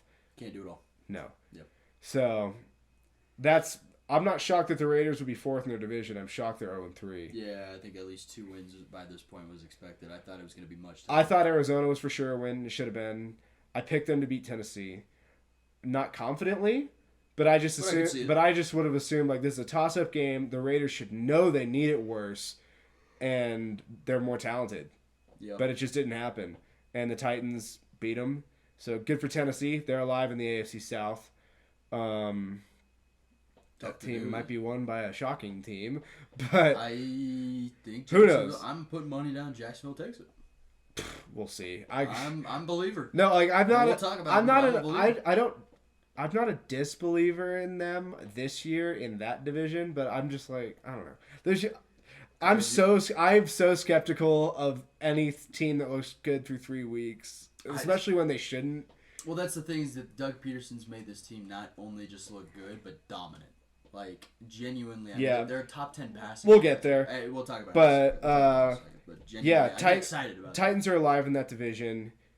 Vegas, it's definitely over to win the West unless literally everyone drops dead on the Chargers, Broncos, and Chiefs. So, yeah, they play, not to mention Vegas plays Denver this week. So, you want to talk about must win. If they go... Those teams are must win. Well, I believe. If they go, probably. But if Raiders go down 0-4 with 2 division losses, it's completely over. Yeah, no, I think you just tank. I think you sell fucking pick. I think you sell players. They trade Devontae Adams away. Yeah. Oh man, What a Madden league it would be, man. I know. So that's big, but moving on. Philly 24 at Washington 8. Philly looks great. I don't have anything to say about this other than Philly looks good. Philly's legit. Yeah, it's Jalen Hurts had another great they're game. dominant. Like Philly's on one this year. I don't disagree. As of today, I'd pick Philly to win the NFC. If they all played today, I'm hard pressed to disagree with you. If they played today, it's like good luck. Yeah, I'm hard pressed to disagree with you. They're looking honestly incredible. Jalen Hurts is proving me wrong every week. Which, you know what? That's what I asked. Good for him, dude. That's what I asked him to do. I was like, bro, same thing with Tua. Like, you can't hate on him when he does what you ask. Exactly. No, I'm gonna respect that because that's exactly what I'm looking for. Is Jalen? I need you to be a genuine QB1, and he is being a genuine QB1 in this league. I think he's at like 4th in MVP odds now, maybe 3rd. That is crazy. The only 2 ahead of him are Allen and Mahomes. That's it. Crazy. Oh, Lamar might be, so I think he's 4th. Yeah, I think so. Yeah, I think he's 4th right now, which listen, if you're top 5 in MVP votes, it doesn't really matter. You're playing great. You're playing great. No, genuinely, I'm going to keep this one very brief because I don't think there's much to say. No. Genuinely, Philadelphia is incredible right now. Their team is loaded. That's not really a surprise to anybody. Jalen Hurts playing like a potential MVP. What more can I say? You know what? I'm gonna use this time very quickly because I don't want to just keep this be like, oh, Philly's good, Washington sucks. I think Philly is what I am asking Tua to do. Okay, yeah, fair. That's why I'm being harsh on Tua, is because Tua got the same treatment that Jalen Hurts got. Jalen Hurts is proven to be a genuine bona fide QB1. Tua has yet to prove that to me, even with a crazy game against. I mean, garbage time is garbage time. Sometimes you just catch up in garbage time and you win it. Sometimes you mistakenly find a way to win. You stumble into a win in garbage time. Was going well. Yeah. And I genuinely, I need Miami and Tua to do what Jalen Hurts and Philadelphia are doing for me to be convinced on Tua, and that's why I'm being so hard on him, is because Jalen Hurts over here is totally proving me wrong and playing great football, and I've got Jalen Hurts has been in the lab, dude. He figured some stuff out. I don't have anything negative to say about the guy. No, genuinely, great passing game, great running game. They're great. Like all this does for me is like Philly just keeps checking boxes. Yeah, exactly. Like they're just clearing each hurdles. Good teams win games dominantly. Yep, and they've been fortunate in that they're of the good teams. They're not getting hurt right now. I mean, Kobe Dean hasn't even played. No. So if they have depth. Jordan Davis is the backup. Yeah, they have depth. They have developers. Cool. This could be a genuine couple of years of Philly Dolphins. Yeah, they're good. As for Washington, again, nobody expected Washington to win this game. I don't have much to say about them other than when does Chase Young get back? Because he's really the only thing I'd want to watch on them. I kind of like Terry. I like Terry. Me too, but it's not like we're going to get anything out of him now. No, I like the Jahan Dotson pick. I think genuinely, I almost you know what, I'm going to say it, Washington, right track, just a couple years behind. I think that the draft picks I think they're like 2 years away. I'd say 1 year away from a maybe wild card. No, I think 2 years. I think their defense is god awful. If the NFC doesn't improve next year and it's an AFC dominant, it will. But if they are able to make minor improvements, they could be a wild card next year. Not saying that that's the case. 2 years away from being a serious playoff contender. I'm in agreement with you there. Interesting. Interesting to see. Because what the hell is going to go? What the hell do you do? Other than fix the defense, but what else is there to do? The team seems like it's put together. In terms of specifically, there's specific things they can do. They got linebacker's always been bad for them. You can survive with linebacker being weak if your secondary is good. And they got, again, that's why I gotta see Chase Young. Because if their D-line can be good, that fixes a lot of problems on any defense. They proved it by offense. Pretty much the only thing they have is wide receiver. Yep. So everything else needs to be fixed. I like Antonio Gibson. I just don't think they're using him right. I also, if you're fixing your offense, that's the last position you're trying to fix. Well, no, you're not trying. Yeah, like running back should be luxury pick, but you have a decent guy in Antonio Gibson who can move chains. Yeah, no, he's fine. He's fine. I think Washington needs to do what Detroit did, which is just we draft in the trenches. We're gonna get that shit all set, because if that stuff is set, at the very least, you can play ground and pound power football I think and grind some people out. Fix the O-line, fix the D-line, and that kind of starts a, what's the word? Like almost Ripple effect. Yes, thank you. It starts a ripple effect of the offense gets better when the O-line's good. Mm-hmm. The defense gets better when the defense I mean, line is getting it's like adding a really good player. Like, if those units are good, it's a force multiplier for the rest of the unit. Absolutely. Yeah, I mean, one player makes other players good, and like a Chase Young makes other players good because you have to double Chase Young. The problem is him coming off that injury, dude. He's not going to do it right away. No. So, we'll see. But Washington, yeah, they're just not good. So, Philadelphia. on to the very freaking good. shock of the goddamn week. Jacksonville, 38, Chargers, 10. Justin Herbert is hurt. He needs... He needs some milk. he needs a whole lot. He needs a goddamn elephant dart tranquilizer. I mean, what the hell... to get him back in that game. Fucking what is with what black cat is running around the Chargers building? Because it apparently followed them from San Diego to Los Angeles. So unfortunate. It's hard to watch, genuinely, because I love Herbert myself. That team needs football's better with Herbert playing. That team needs to completely seance. rebrand. You need a seance or something. You need an exorcism in that building. Exactly. I'm going to keep this one very brief, too, because I do think that this is, first of all, 38 points against a good Chargers defense. Trevor Lawrence has played good. That's what we needed from him. Yeah. And I'm excited about that because he's really having those games that you can see the flashes. You can see that he's really, I think he's a leader. Who'd they beat last week? They beat the Colts week 1. They beat the Colts week 1. I thought that was week 2. No, it was week 1, right? No, it was week 2 because they played. They lost week 1. They lost week. Who did they play? I don't even remember. I don't pay that close attention to Jacksonville. I'm losing track already. They shut out the Colts, which is a momentum level game, a division rivalry. Yep. And they don't score anything. This is more impressive. This is way more impressive. This is a genuine division winner if Justin Herbert is healthy.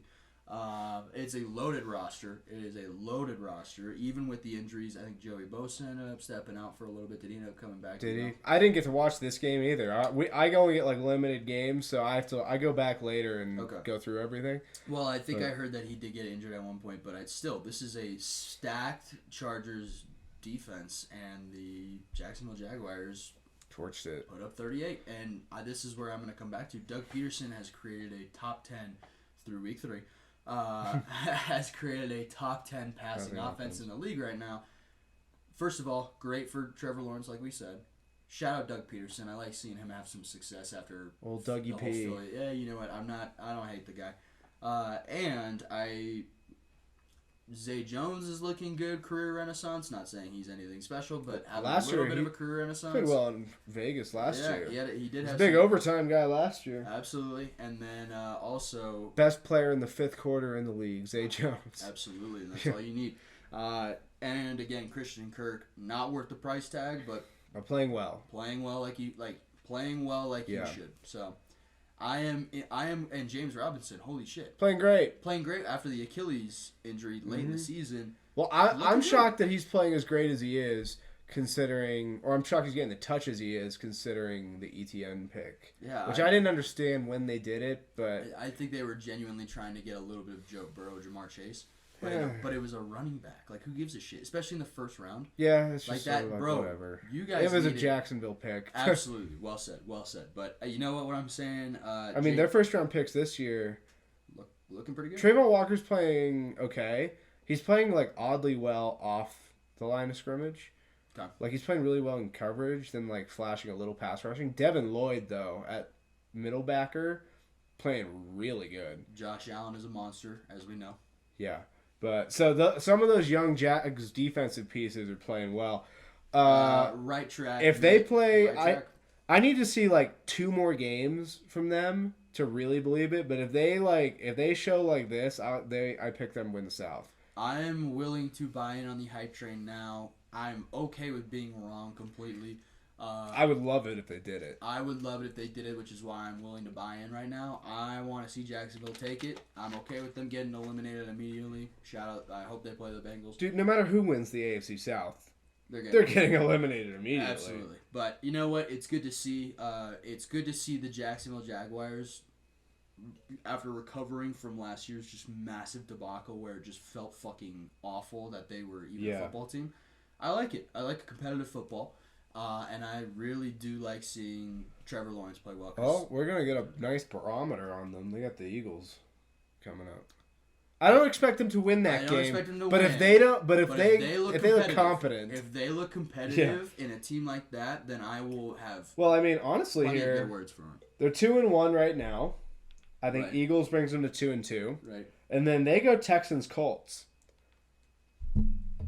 If they get to 4-2, I'm picking them to win this division. They could get to 4-2. Yeah, if they get to 4-2, I got Jags. I think Unless Tennessee really just grinds them out.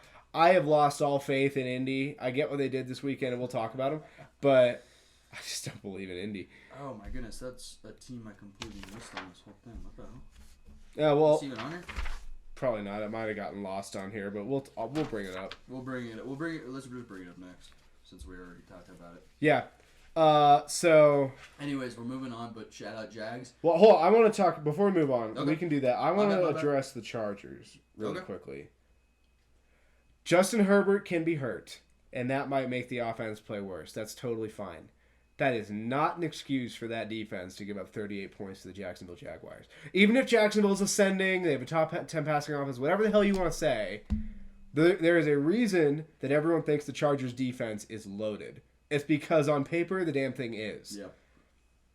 Like, Joey Bosa and Khalil Mack are on that D-line. Derwin James, Asante Samuel. J.C. Jackson didn't play this week, but still. It's not like this is a receiving core that you need to be, like, worried about. Yeah, Christian Kirk and Zay Jones. Yeah. It's like, I think we can handle that. Mm-hmm. This is now the second year that the Chargers defense has underperformed.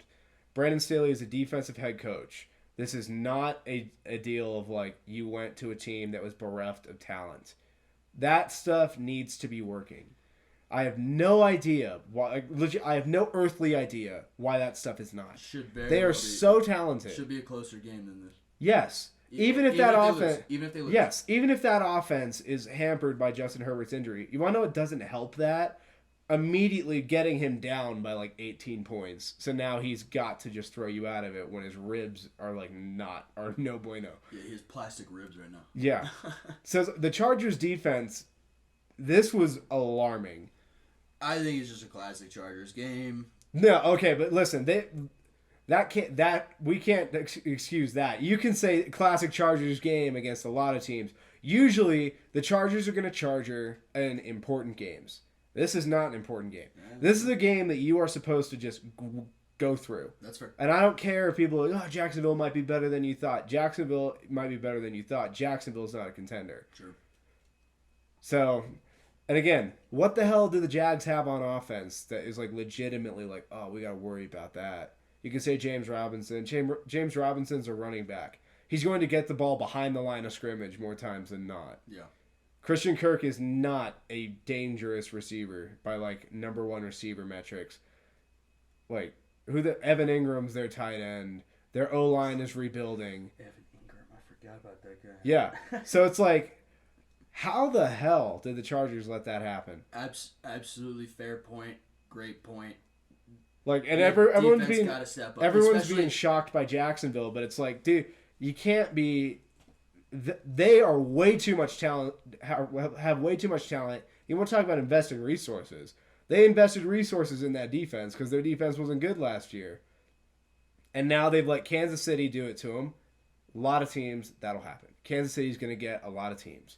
That's okay. This is so not. No.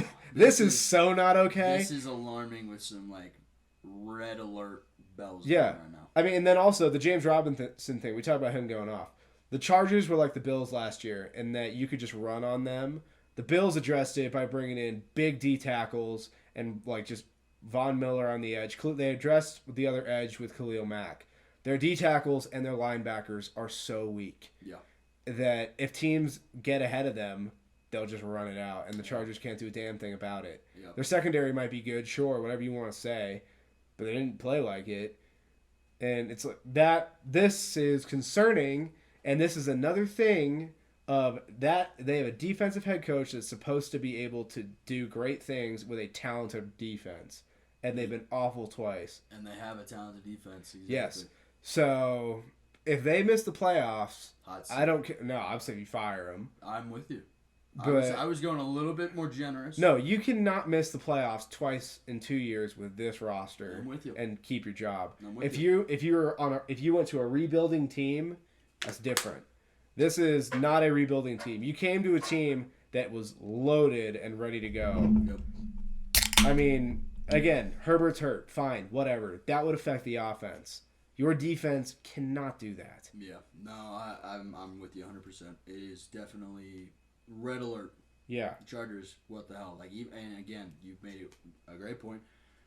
Herbert injury is Herbert injury, and that obviously sucks and brings the team down. I genuinely believe that there's got to be a defensive leader in that locker room that is willing to pick up the slack of Herbert being hurt, and that is kind of what I feel like. Derwin James is like the rah-rah guy. Joey Bosa, not a rah-rah guy, but just super damn good. Get Khalil Mack. Khalil Mack Get Khalil Mack to be fucking pumped. He's never been the rah-rah guy. Derwin James is the one that is like the hype-up guy. Sure. And I love Derwin. And every once in a while, he body slams someone. Holy shit, that was But, awesome. again, highlight reel play. But, again, we're losing sight of the fact is that highlight reel play happened right before they gave up a touchdown. Yeah. So it's just like, Yeah, they stopped okay. They stopped him at the 2, and then immediately they scored. Yeah.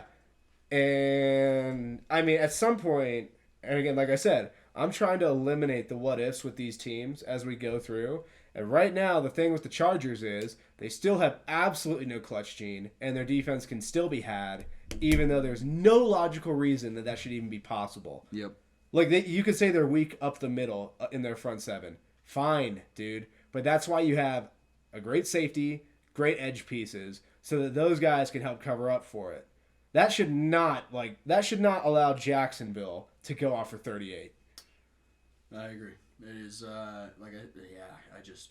So I'm looking side-eyed at the Chargers, not because of the offense. Because, again, Herbert's hurt. Fine. Totally good. They should be competitive on the defensive talent they have alone. Who's their backup? Do you know by chance?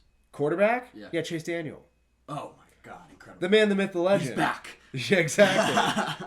Making millions. And not to mention, by the way, And Herbert is still playing. I'm sitting Herbert this week. They are playing the Texans. You sit Herbert, and you damn well better beat them regardless. Yeah, absolutely. That's how I feel about that. I think that is absolutely give Herbert a little bit of a chance to breathe. Because after that, you get into games that you need to have. Absolutely. Because you go Texans, Browns, Broncos. You need to get Browns, Broncos as wins for sure. Houston should be a layup with or without Herbert. I agree. So I'm telling Justin, you're sitting this week. If they fall to 1-3, it's like, goddamn. Yeah, I can't believe they're. It obviously unlucky with the injury and everything, but seriously, like no excuses. Again, I can forgive the Kansas City loss. Of course, yeah, and genuinely. That'll happen. The refs literally, I genuinely believe The they refs had helped that them game. a lot. Yeah, I genuinely believe Yes. they had that game. But even still, there are certain teams that you can accept losing to, even if you're a contender. Of course. You can accept losing to Buffalo, Baltimore, Kansas City. If other teams could have accepted losing to the Chargers, those are losses that we live with. Yeah. We don't live with losses to Jacksonville. Yeah. So like if this team wants to elevate and be a contender, these cannot happen even when people get hurt. I agree. Yeah, Buffalo, they lost 2, Kansas City lost 2. But these were competitive games. Still. They were competitive games, and those two teams have also been lights out in all the other games where it's like, okay, that sort of just feels like they just got caught. Bad day in the office. Yeah. Is what I call The it. Chargers, this feels like a thing. Yeah, this is classic Chargers bullshit. Yeah, so I'm immediately like, hey, get this shit fixed or heads roll. So Damn, he fucking ranted about the Chargers. I did not see that one. well, I'm just sick of every single I offseason. think- They're like the offseason darling of like, they had a great offseason. They brought in so much talent. And then within the first month of the season, everyone's like, what the fuck is going on with the Chargers? No, I think everything you said is facts. Like, I genuinely, I'm not knocking your rant at all. Absolutely. This was not the team that I thought you were going to rant about. I've got Obviously, another rant coming too. I cannot wait. But genuinely, I think we got to move on. Yes, we will. We're going to go on to the Kansas City Let's Colts do that game. one, yeah. So Indianapolis wins 20-17 over Kansas City. Sort of a what the fuck deal. Well said. I didn't think they were even going to pull it off. I felt very confident that they were just going to pull Colts and not be able to make it happen. I think this was the team that they heard a lot about them being like pushovers. I think that they got that dog in them this week. I think especially after the shutout, it was last week. Yep. Right? So last week they get shut out. Frank Reich must have said something in the locker room like, "I'm going to kill you guys. I think if you don't everyone fucking start playing better." Like I don't something along those lines for sure, because they came out and looked like a completely different team and refused to get Jonathan Taylor involved, which is killing my fantasy team. But fuck it, whatever. Listen, dude, I think running backs are if everything's going well, you don't want to rely on a running back. Totally okay, totally understandable. With you 100%. I'm a passing guy. Like I love bro. But who the hell are we passing to?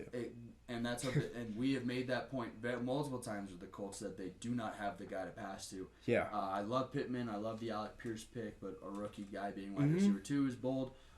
Can't name their tight end. Genuinely. Isn't it Mo Alley Cox? Isn't that who we thought it was? I think it is, but I didn't look. Fair enough, I didn't even fucking look. Yeah. So I think it is Mo Alley Cox still, because they do like him. Not knocking him at all, but genuinely, there's no serious, genuine receiving threat. It's just a shocker to me that this game went the way that it did. Colts. I'm just gonna be real with you right now. We're gonna have a serious conversation. Come in a little closer. A little closer. Figure the fuck out. Thank you. Thank you. Figure it the fuck out, because I'm confused. I don't even know what to say right now.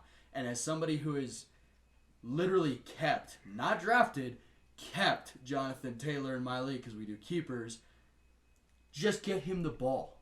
Just get him the ball. This is selfish. This is genuinely selfish, and I'll sit here and take that. It is. I am just asking for any help that I can get from my fucking star running back 1. First pick at every mock draft we do. Finally, my running back 1 went off this week. Good for you, buddy. I don't know what do you know what happened to me in our league? I don't. But I got so lucky this week. I had Derrick Henry, Devontae Smith, and Isaiah McKenzie had 2 touchdowns. Bro, I went up. I was up 88 to 60 something. Yeah. Dude I was playing against had Marcus Mariota, Rashad Penny, some other fucking... Oh, and Pitts. And Pitts. The Falcons beat you. The Falcons fucking beat me. But here's the thing. I still had Aaron Jones and fucking Darrell Henderson in my roster still. Do you know what they got combined? Nothing great. 6 points. 6 points. I go up to 88. I get beat 92-88. So first of all, I'm very upset this week, if you couldn't already tell. Football's hurting me. I can't. Shout out the Bengals winning, because otherwise I'd be suicidal right now. Genuinely, going back to what I was saying, because this is not Fantasy Power Hour, which we should have. Genuinely, I'm just so confused. Colts, you get shut out to the fucking Jacksonville Jaguars, and then you show up, play Kansas City, and win. I think some of this is also... it shows that Kansas City's a little like they were last year. They're beatable. Which is, they're not immortal. If you catch them on a day that they're on, there is only 2 teams that can probably take them. Right. But they are also just as likely, I wouldn't say just as likely, but it's within the realm of possibility that you can stump them. Yeah. And if you do, you can have them. Yeah. So... I think some of this is Kansas City. I don't expect, by the way, if they were to play the Chiefs 9 more times, 10 more times, I'll take the Chiefs literally all 10.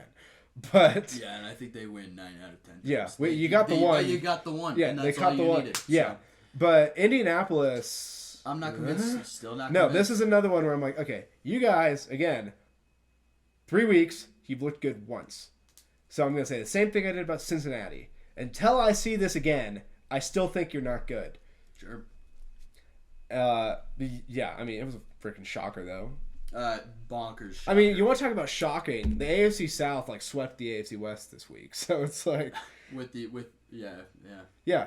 Titans beat Raiders, Colts beat Chiefs, Jags beat Chargers. The worst division swept the best division so far. It's like what the? What is going on this year, bro? Yeah. Do we even know anything? Because I genuinely, sometimes I feel like I'm stupid. I go through week 4, and then I feel like I got a good grip. Yeah, usually. But through the first 3 weeks, I'm like, what? What is going on? Yeah. So next week, I'm hoping the stars start to align a little, and the universe corrects itself. I need some money line help, because I am losing money by the fistful at this point. Yeah, but overall, this was sort of a what the hell game. Yeah. I don't take a lot from it other than good job. The Colts didn't fall to well, they wouldn't have been 0-3. They would have been 0-2-1. So now they're 1-1-1. Great job. So I mean that it's like okay, the Colts came through. Kansas City dropped one. Luckily for them, they can it probably doesn't. afford it. Luckily for them, they seem to be fine. They can probably So afford it, yeah. that's really all I have. It's like the Chiefs are mortal, because they did this last year. This isn't if they were great last year and this just came out of like nowhere, I would think it's just a fluke. But Kansas City could be had last year also. So that's mostly what I take from it. Kansas City's they have their flaws, and if a team is like you use the right thing on the right day, Kansas City can be legitimately stopped. Yep. Wouldn't count on it every week, but it can happen. Yeah. And good for the Colts. You got one. Yeah, You needed that. They can get back if they get back on track This will be the and turning rattle off some wins. This will be the turning Then I think the Colts. I'd love to say that they'll beat Jacksonville in this division, but for some reason they can never actually beat Jacksonville. I believe in Jacksonville way too much. I believe both these teams are entirely mediocre, but they're playing in a really bad division, so nothing's impossible. Fair enough. But moving on from that one, we're going Rams 20, Cardinals 12. Not much to say again. The Rams are just better. It was just the better team won. Cardinals came back down to earth after a crazy comeback. Kyler scurries around like a toddler. Yeah. What more do you want, man? Like He got it. I was like, this game fucking cost me a fantasy game, so you know what? I don't give a shit about it. For me, it's more just the Rams are beating some pretty bad teams. They're not doing it in totally impressive fashion, but they're doing it.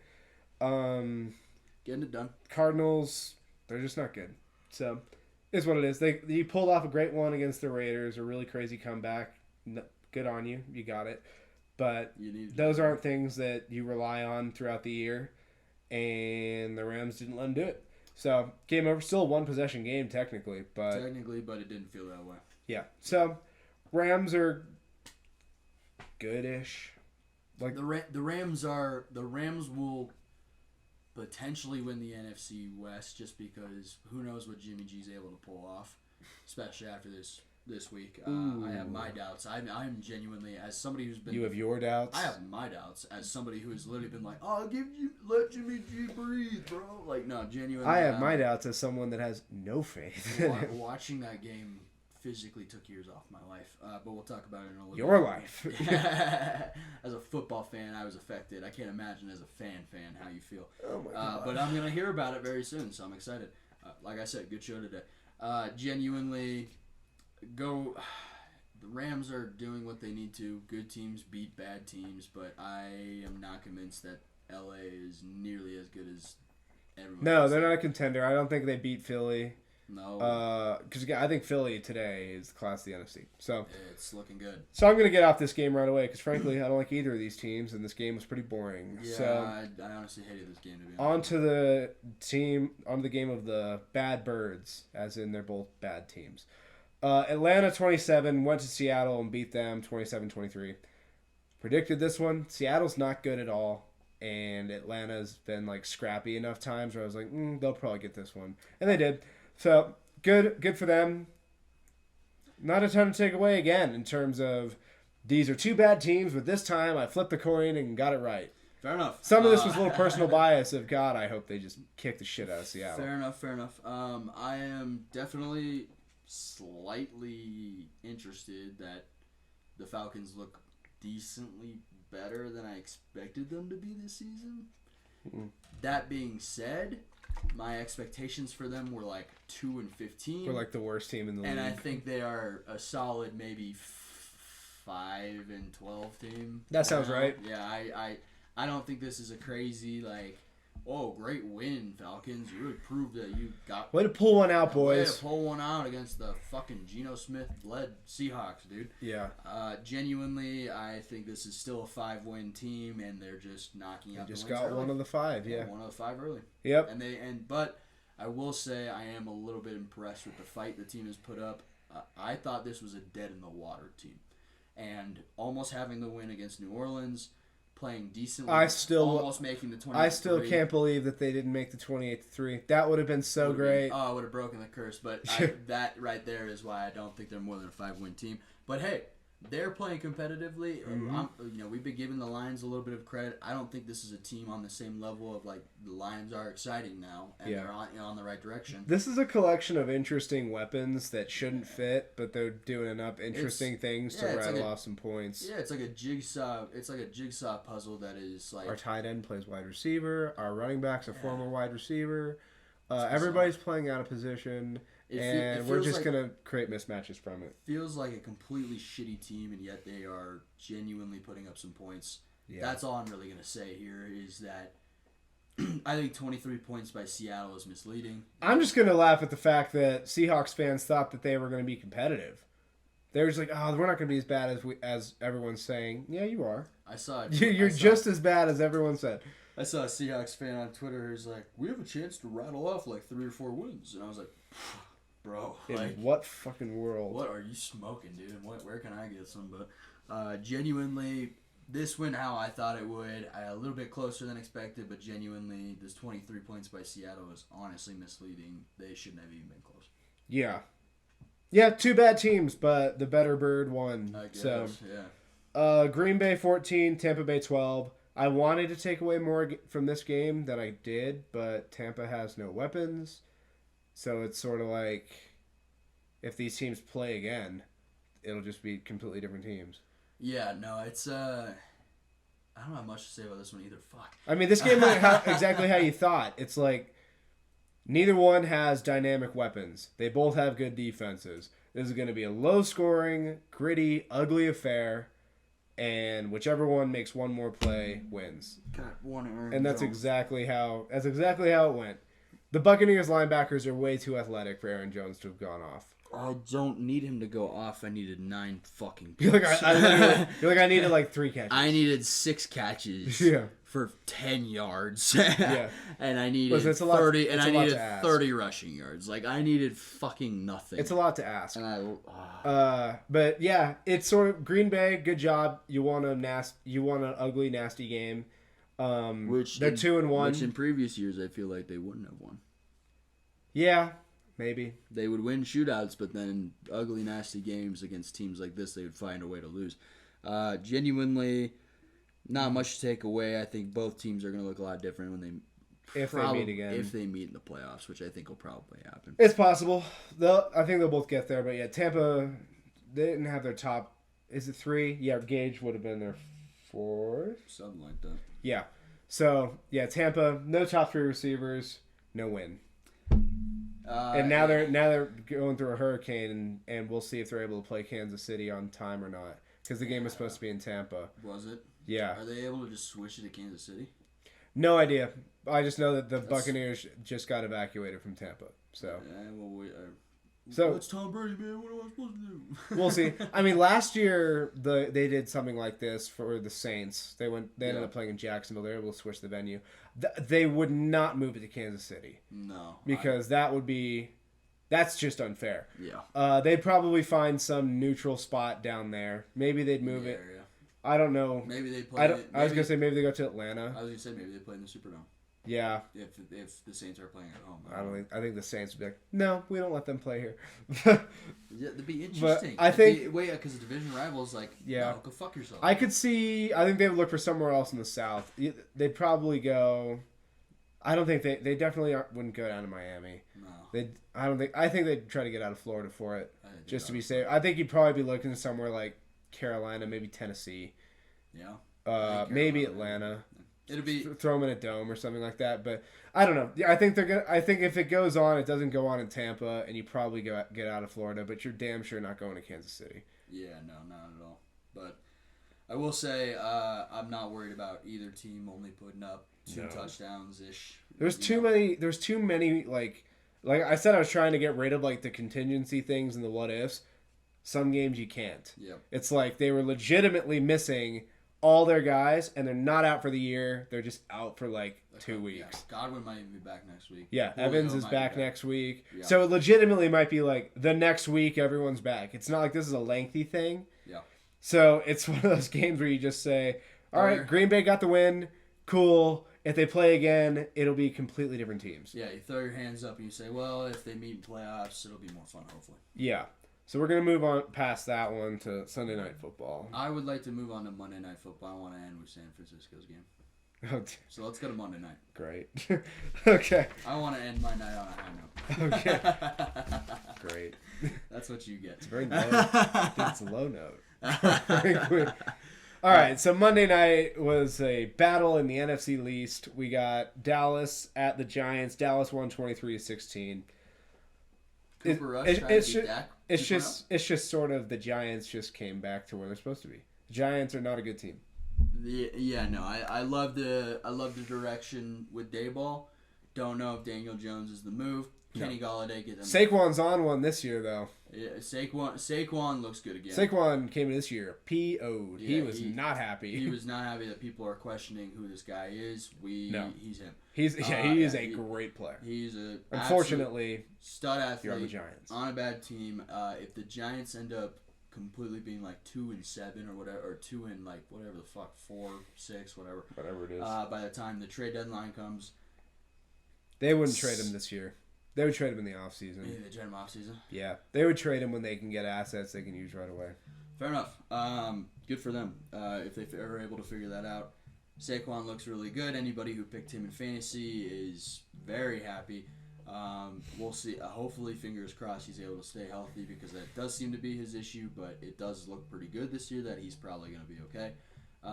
Cooper Rush and Noah Brown. Again, great connection. CeeDee Lamb loves dropping shit, apparently. Not much to take away from this game. There was a whole lot of blah games this week that were Yeah. either it was just between bad teams or just sort of went as expected. Yeah, and I think Other than that's like kinda why I wanted to get some Jacksonville and Indy, Yep. it was either those were the two upsets. Other than that, it was like the coin flip games where it was like, yeah, okay, sure. Yep. And this is one of them. So I will shout out Cooper Rush 3-0. Good for you. Happens to be against one of my teams. So I mean, Cooper Rush, dude, beats bad teams all day. shut the fuck up. And I still can't believe you lost that game. Like, Get over listen, it. I can accept the Steelers. The Steelers are tough and Get yada yada over yada. it. That Dallas loss, that's like that Jacksonville loss for the Chargers, where it's like, dude, get over it. if you want to be saying that you're like a contender, you don't lose that. Get over it. Bad day in the office. Everyone has one. Chiefs just lost to the Colts Yeah, okay, that's different. by 3 points. Yeah, Same thing. it's not. Same thing. It's so not. Anyways, I don't really have much more to say about this. Other than what Dallas. If- Are they 2-1 or 1-2? Yeah, 2-1. 2-1. Yeah, 2-1. Yeah. Doesn't feel like they should be, but here You're they in a- are. You're in a division with the Eagles, bro. It's not happening.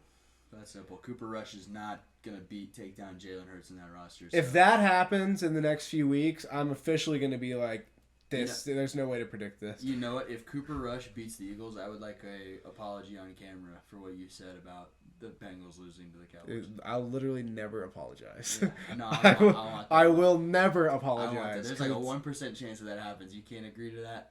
No. 1% chance Cooper Rush goes in there and smokes Philly. I have to see that Philly is not decimated by injuries, because otherwise I will be... All right, I'll make a clause. How about we'll make the bet. Okay, if they beat a healthy Healthy, Eagles team You have to on camera. and Cooper Rush is still playing, if Dak comes back and they pull it off, I'm not saying anything. Different conversation. But if Cooper Rush is still playing and Philly is rolling at full strength and they win, I will come back and slightly acknowledge that it was not awful. Sure. Yeah. I can deal with that. There we go. All right. Well, let's move on to the Sunday night game because I'm very excited about that because I don't have much more to say about the NFC East. And this is what I wanted because I knew this NFC East game was going to be one we were over in 2 seconds with. Yeah. I want to end with a bang. Do we? Oh, we do. So, Tell me how you're feeling. Sunday night... Wait, let me get mine out first because mine's going to be short. Hold on, I'll just preface this real quick. Okay. Sunday Night Football, allow me to set the stage. The San Francisco 49ers come into the Mile High City to take on the Denver Broncos and an old foe in Russell Wilson. San Francisco loses 11-10. Get your piece out. This was one of the shittiest football games I've ever seen in my life.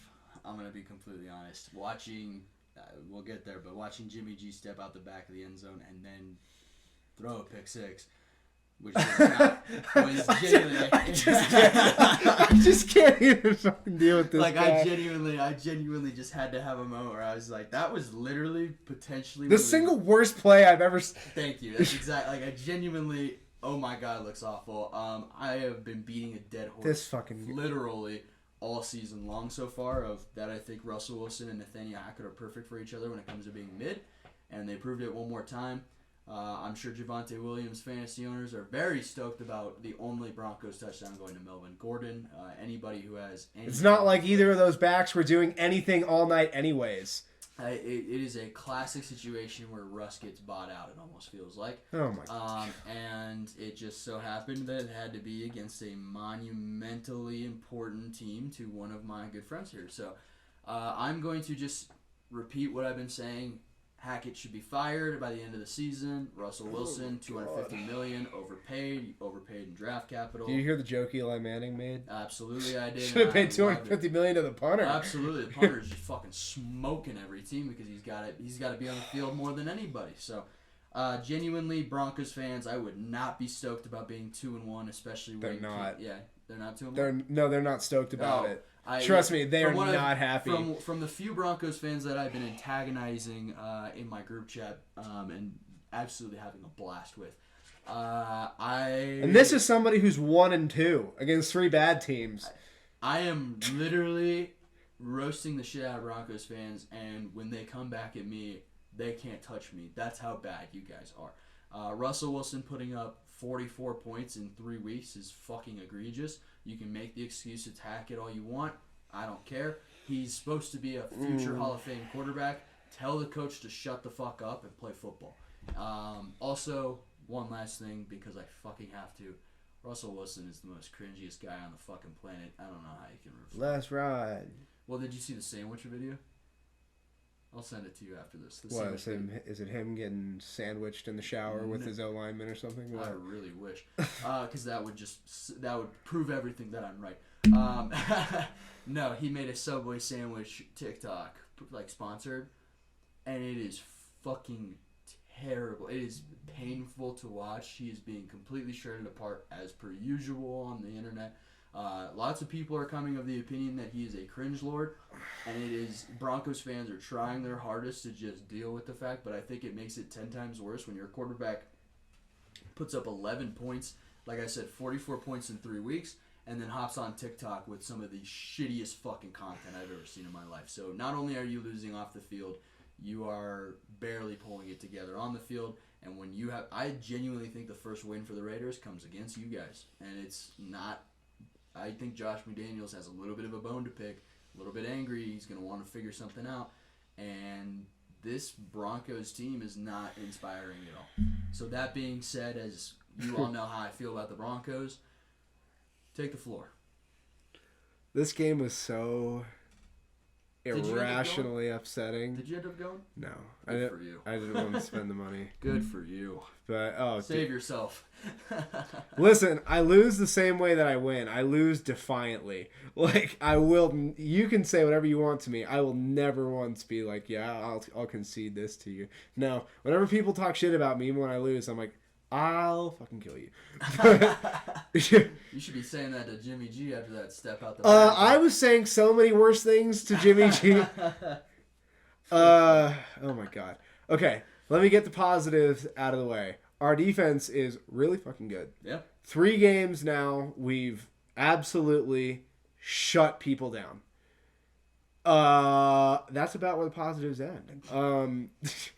I mean, so I'll just get specific. Nick Bosa is playing awesome. I think he might be at 5 sacks now. It's at least 4, and with almost like 20 pressures on top of it through 3 games. So that's great. Fred Warner's playing great. Corners, secondary's playing great. Defense is just like, you guys are on it. Great. So my colleague here has been all on Jimmy G of just like, he's so great. He's a winner. He's a winner. I just said you were proven to win with him. He's a winner. And I've been saying forever that when we win, it's in spite of this son of a bitch. And this weekend was a really, really great showcase of that. I got a chance to watch Like, Primetime Jimmy, and I finally. Oh my I God. had the conversation. I can only do so much. I get it now. We had some chunk plays. The one drive we scored the touchdown on was based on like really great running plays. But even that, like Debo had a good game receiving. We had a whole bunch of other good stuff. And then Jimmy fucking Garoppolo just refuses to not shoot us in the goddamn feet. I mean, this dude, he wages a very personal war with my blood pressure, and he is winning. Okay? And he's winning. And he is winning right now. He is smoking me. That fucking play, that goddamn play, when he... Ooh! So we are backed up, obviously. What was that, a 10-step drop? I have no idea. 12? I'll tell you what it was. It was bullshit. Fair enough. Gets the ball. Dropping back. I'm like, what the fuck's he doing? I think that's what I said. It's like, no way. Then all of a sudden, like, no I see him way. step out of the end zone. I'm like, you fucking idiot.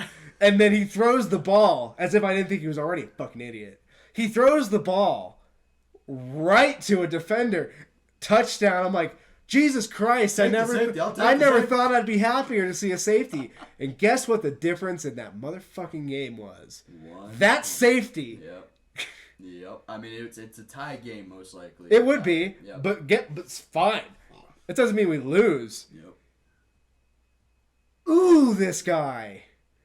He just refused. And then, okay, so we are driving to kick the field goal to win the game. The ball is being moved. And he throws it into triple fucking coverage over the middle, and it gets batted up and picked. What are you doing? His best. He's not doing his best. He's doing his perfectly average bullshit. So dumb. He is so remarkably dumb. Do you think This is exactly why, even if Trey Lance is a roller coaster, we would rather deal with that, because at least that roller coaster has high points. Sure. At least every once in a while, he'll uncork a 70-yard pass to at least make people like think about backing up. This sorry son of a bitch is just like, I'm only going to throw it 10 yards, and it's probably going to be to you guys. Oof.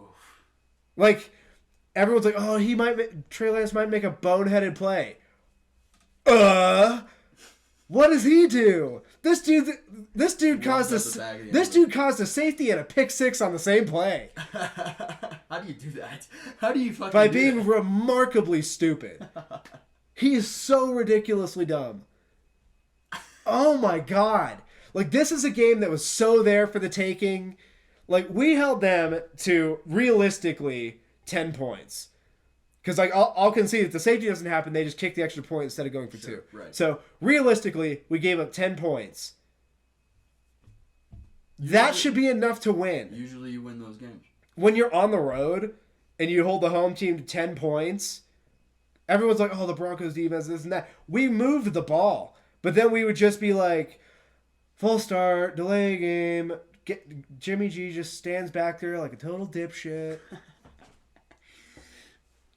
Ugh. It's a tough day for you. Well, it's annoying because it's like, okay, Debo would go off for big runs. Pick a running back. They all had some big runs. And it's just like, dude, all we need you to do is complete like a couple passes. Just a couple. We don't ask much. This is the whole reason you got to the Super Bowl in the NFC Championship game. Is because they do literally this. They'll shut down the opponent's offense. They'll run the ball great.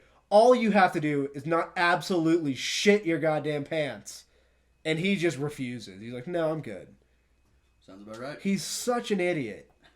Like, dude. Ooh. I was sitting amongst Broncos fans during this game. Thank God they weren't playing well, because even they were dejected. But it was just like, dude, they might be playing bad. They can't hold a fucking candle to running out of the back of the end zone, then throwing a pick six. Yeah, what? Something else. Yeah, when you are watching the Niners begging and pleading because they threw that pick six after stepping out the back. He's of the end such zone, an idiot, dude. You know you're in a bad spot. Ugh. I've been saying for years I want this son of a bitch out of my life. And I don't know what I did, or I don't know who I hurt. But God, I feel I've been punished enough. And then I had to watch that. There is no logical reason for us to have lost that game. Like, everybody else played well enough. Yeah. At like different points in the game of like we would get a couple chunk plays, we would do this, we'd get a 20-yard play, and then the one time we need you to convert 3rd and fucking 2, Jimbo. No, I'm good. No, it's okay. No, it's okay. We'll lose. Yeah. It's like how do you? All right, put yourself in the mind space of being Jimmy G. I don't fucking care about him. How do you live with yourself? I hope you don't. Like, how do you live with yourself? Probably because you're still getting millions of dollars to be shitty at your job. Fair enough. That's probably how you live with He's yourself. the highest paid backup. Yeah, great. Oh, God. He's just so incompetent. He did this in both the playoff games last year, too, where it's like we're driving, we're moving. And then immediately when we're just like, Jimmy, just don't turn it over and we'll get points. He's like, here, have a ball. Here you go, guys. Let me do the exact opposite. Yeah.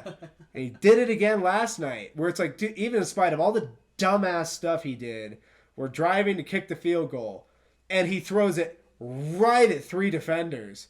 It's like, what is that? That's just... You can't do that. Yeah, that's boneheaded. That's... I mean, if you... Oh, he's such an asshole. He's just the worst. Oh my god, it's such a headache. Every single time he drops back, I'm like, oh my god, this is already bad. I know the feeling. I watched Case Keenum play, so I get it. And Joe Flacco. And Joe Burrow.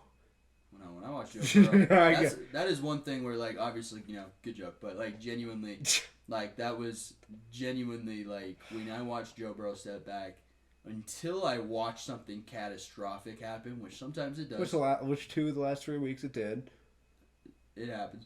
I would say I would not. Say, I'm just being bitter. Don't expect me to not take shots right now. I would say one. I'd say one. Ooh, this was an upsetting weekend. I know. That's why I wanted to do this. There is no reason. There is no fucking shot in hell we should have lost that game. Nope. And then Jimmy Garoppolo is just like, eat shit. Eat shit. I feel like he was looking right through the goddamn TV at me and was just like, this is a very specific fuck you. Fuck you, yeah. Yeah. No, absolutely. Oh, man. What a wonderful week of football. No. No. Honestly, it was just like... Any given Sunday, right, guys? Such bullshit. It's so dumb. This is what I wanted. It is so dumb. We got the Rams this week. Knowing us, we'll find a way to beat the Rams, but I still have to live surrounded by donkey fans. Just like, okay, well, we fucking won. God. I would hate to be you. Fuck you. I'll still do. Like I said, I lose defiantly. The Broncos fans want to talk to me, I'll spit nothing but fucking vitriol and venom at them. Hey, eat shit. I don't care. Right back. I got Broncos fans in my fucking tech group messages who are like, oh, 1-2. Nah, we're 2-0 against ourselves, bro. 3-0 total, baby. I just can't believe, and then just to make my life even better, my all-pro left tackle is in a high ankle sprain. So that's just fucking awesome. Thank God. Just a little insult to injury there. Ugh. No, the insult is that Jimmy Garoppolo's out there at all. The insult was added to the injury was added to the insult. There you go. Injury added to insult. 10 times worse. Yeah. The insult is that insulted. Yeah, the insult is that I had to watch that ugly fucking number 10 jersey on my goddamn screen. You don't like the number 10? Not on him. Any other quarterback? Like, let's say Trey Lance, he leaves, Trey Lance goes to 10. You like it? I don't know. I like it more as a receiver number. I don't like it as a quarterback number. I like 10 as a quarterback number, but I think it needs to be pulled off. It's not like a quarterback number. Because Emmanuel Sanders... I don't want another quarterback wearing 10 right now. Fair enough. Eat shit. Fair enough. Ugh. I mean, legitimately, it's like these are the type of games where it's like, dude, do the bare minimum. Literally the bare minimum. Don't run out of the end zone for starters. Like, what the fuck are we doing? Dan Orlovsky. Yeah, whatever. Fuck you, Dan Orlovsky. I don't give a shit. You're a bad analyst anyways. He is, but did you see what he tweeted out? Yeah, I'm sure. Yeah, he takes those jokes well. He replied. It's like, thank God. He replied he tweeted out and he said, finally! Yeah. No, listen, he's taking those jokes well. Great. Good for Dan Orlovsky. I don't care. But, dude, if you literally just don't play the worst ever, we win that game. Like, that was such a freaking hand. Now Broncos fans like, we got the best defense. You don't have a goddamn thing, dude. No, I think they play the Chiefs and they give up 30. Yeah. Yeah, that team's not. But God. but obviously I'm biased. So stupid. Such a fucking headache. Hey, on to the next week, though, huh? No, No. that's gonna piss me off because this is just yet another. Because I've been on a campaign, a crusade to get rid of this son of a bitch, and the second I think I do, we snap the ankle, and I have to look at that stupid fucking face for the rest of the year. Poor guy. And his dumb ass is gonna be out there like, we'll win just enough games to get to a place where it's just gonna sting that much more to lose, and it's gonna be because his dumb ass runs out of the end zone again and throws pick sixes and throws into triple coverage when we're trying to kick a game-winning field goal. Classic. Oh, this dude's so dumb. Classic Jimmy. Classic Jimmy. Fuck me. Poor guy. I was so excited to just not deal with him. I was totally willing to ride the roller coaster, but instead I have to just sit here and get my nuts kicked in every week watching this guy play football. You get one more year of it. How awesome is that? So awesome.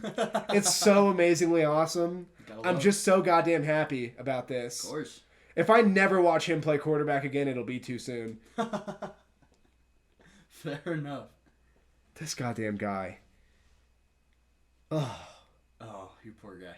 I just hate him so much. I could feel the pain in that. I just hate him so much. I understand. Especially because, like I said, I've been on this for years of that is not it. Yeah. We win completely in spite of him, and sometimes he spites us just enough to make sure we don't. So, fair enough. I think you raised some. this guy's such an asshole. I hate him. I hate him. Asshole, man. I hate him so much. What a fucking asshole, dude. I fucking knew it.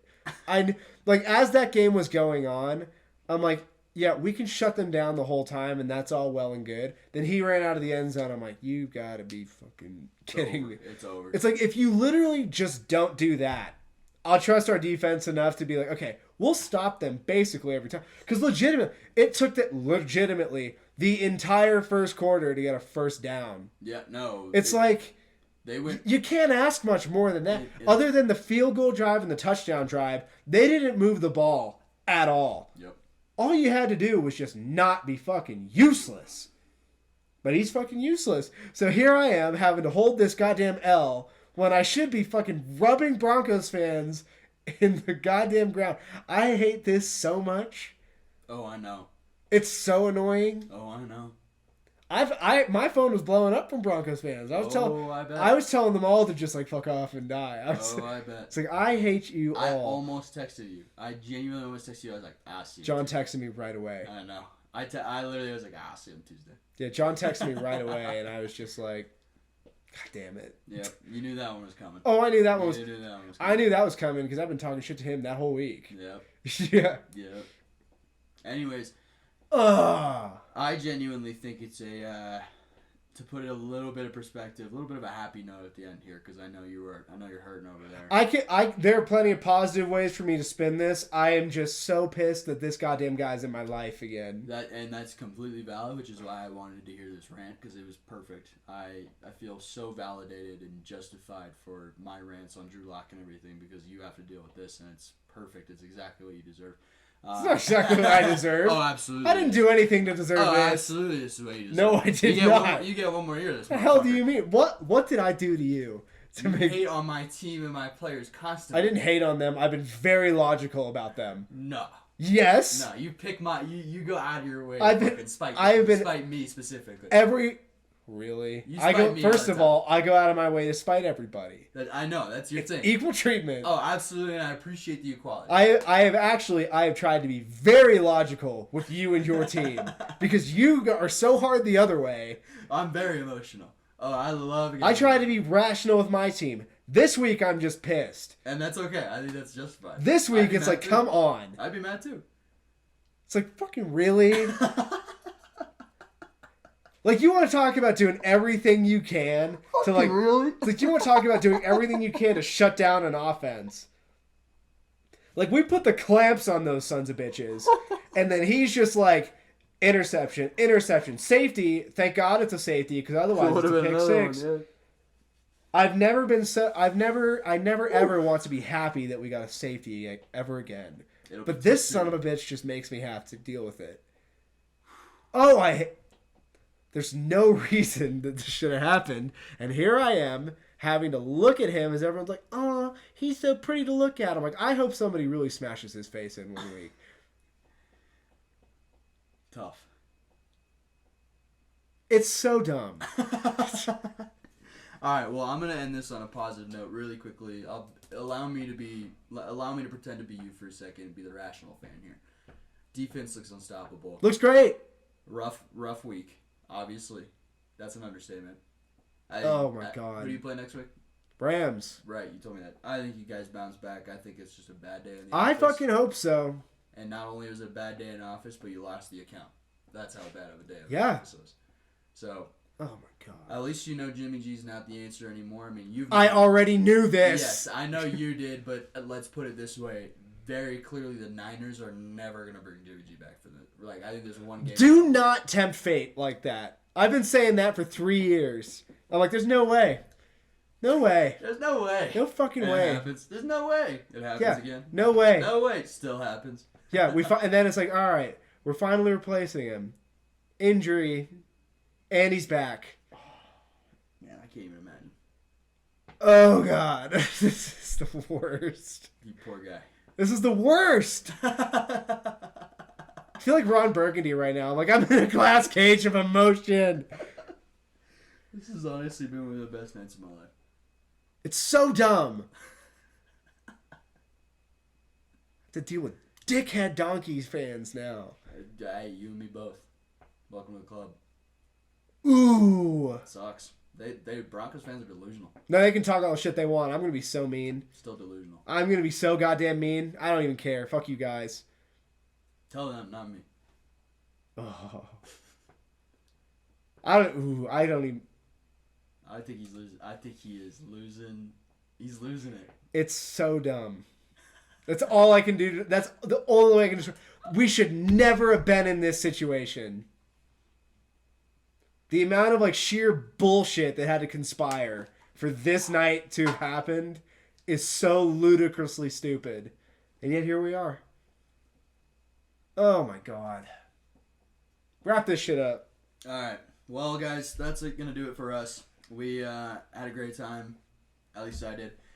Genuinely looking forward to next week. We got some big games coming up. Some massive implications very early on in the year. I gotta watch this fucking guy on primetime again. We're Monday night. Your Monday night? Yeah. Back-to-back primetime? Fuck me. Oh my God, Tuesday next week. Tune in. Be there. Be square. Because this guy... Even if we win, I'm not gonna like him. No, I don't expect you to. I expect a rant even if you win. Oh my God. I gotta deal with this on primetime for 2 weeks. This poor guy. I feel for you Niners fans. That's all I got for you, is I feel for you. So, we will see you guys next week. We're very excited. Feel free to comment, reach out to us. Let me know if you want us to cover something specifically. I just so badly hope that Miami wins, just so you and I can sit together and bask in our misery. Yeah, I like being happy this week. I want to be happy next week. No, too. I want both of us to be unhappy next week. That's what I really want. That's a really negative opinion. I fuck you too. I don't care. Misery loves company, and I'm lonely down here. Yeah, well, enjoy being lonely again because you have Jimmy G all year. At least even if we miss playoffs, I have Jimmy G and Joey B. I don't think you guys can hang. That's the only 49ers quarterback he deserves to be compared to. Anybody else, like, he reminds me of Joe Montana. It's like, fuck you. First of all, I've never said that. No, but some people are like, you know who he reminds me of? Cool Joe. Joe Cool. He reminds me of a more athletic Drew Brees, in my opinion, with a little bit more arm strength. He reminds me of someone who loses to Cooper Rush. Oh, you're hurting. You're hurting. Yeah, very upset, and it makes me defensive, and it makes me be very, very mean. That's okay. I'm very. Whatever. I'm Fuck very this. envious of your future wife. Yeah, but yeah, yeah, as you should be. Have a good night, everybody. Peace. Hopefully this is a better fucking week. If not, you won't see us next week because I'll be at his funeral. But no, you'll be at Jimmy Garoppolo's funeral. I will be booking a flight to Santa Clara. Oh, you heard him. You heard it here first, Jimmy. I just hate him so much. He's just the worst. You're allowed to. Goodbye.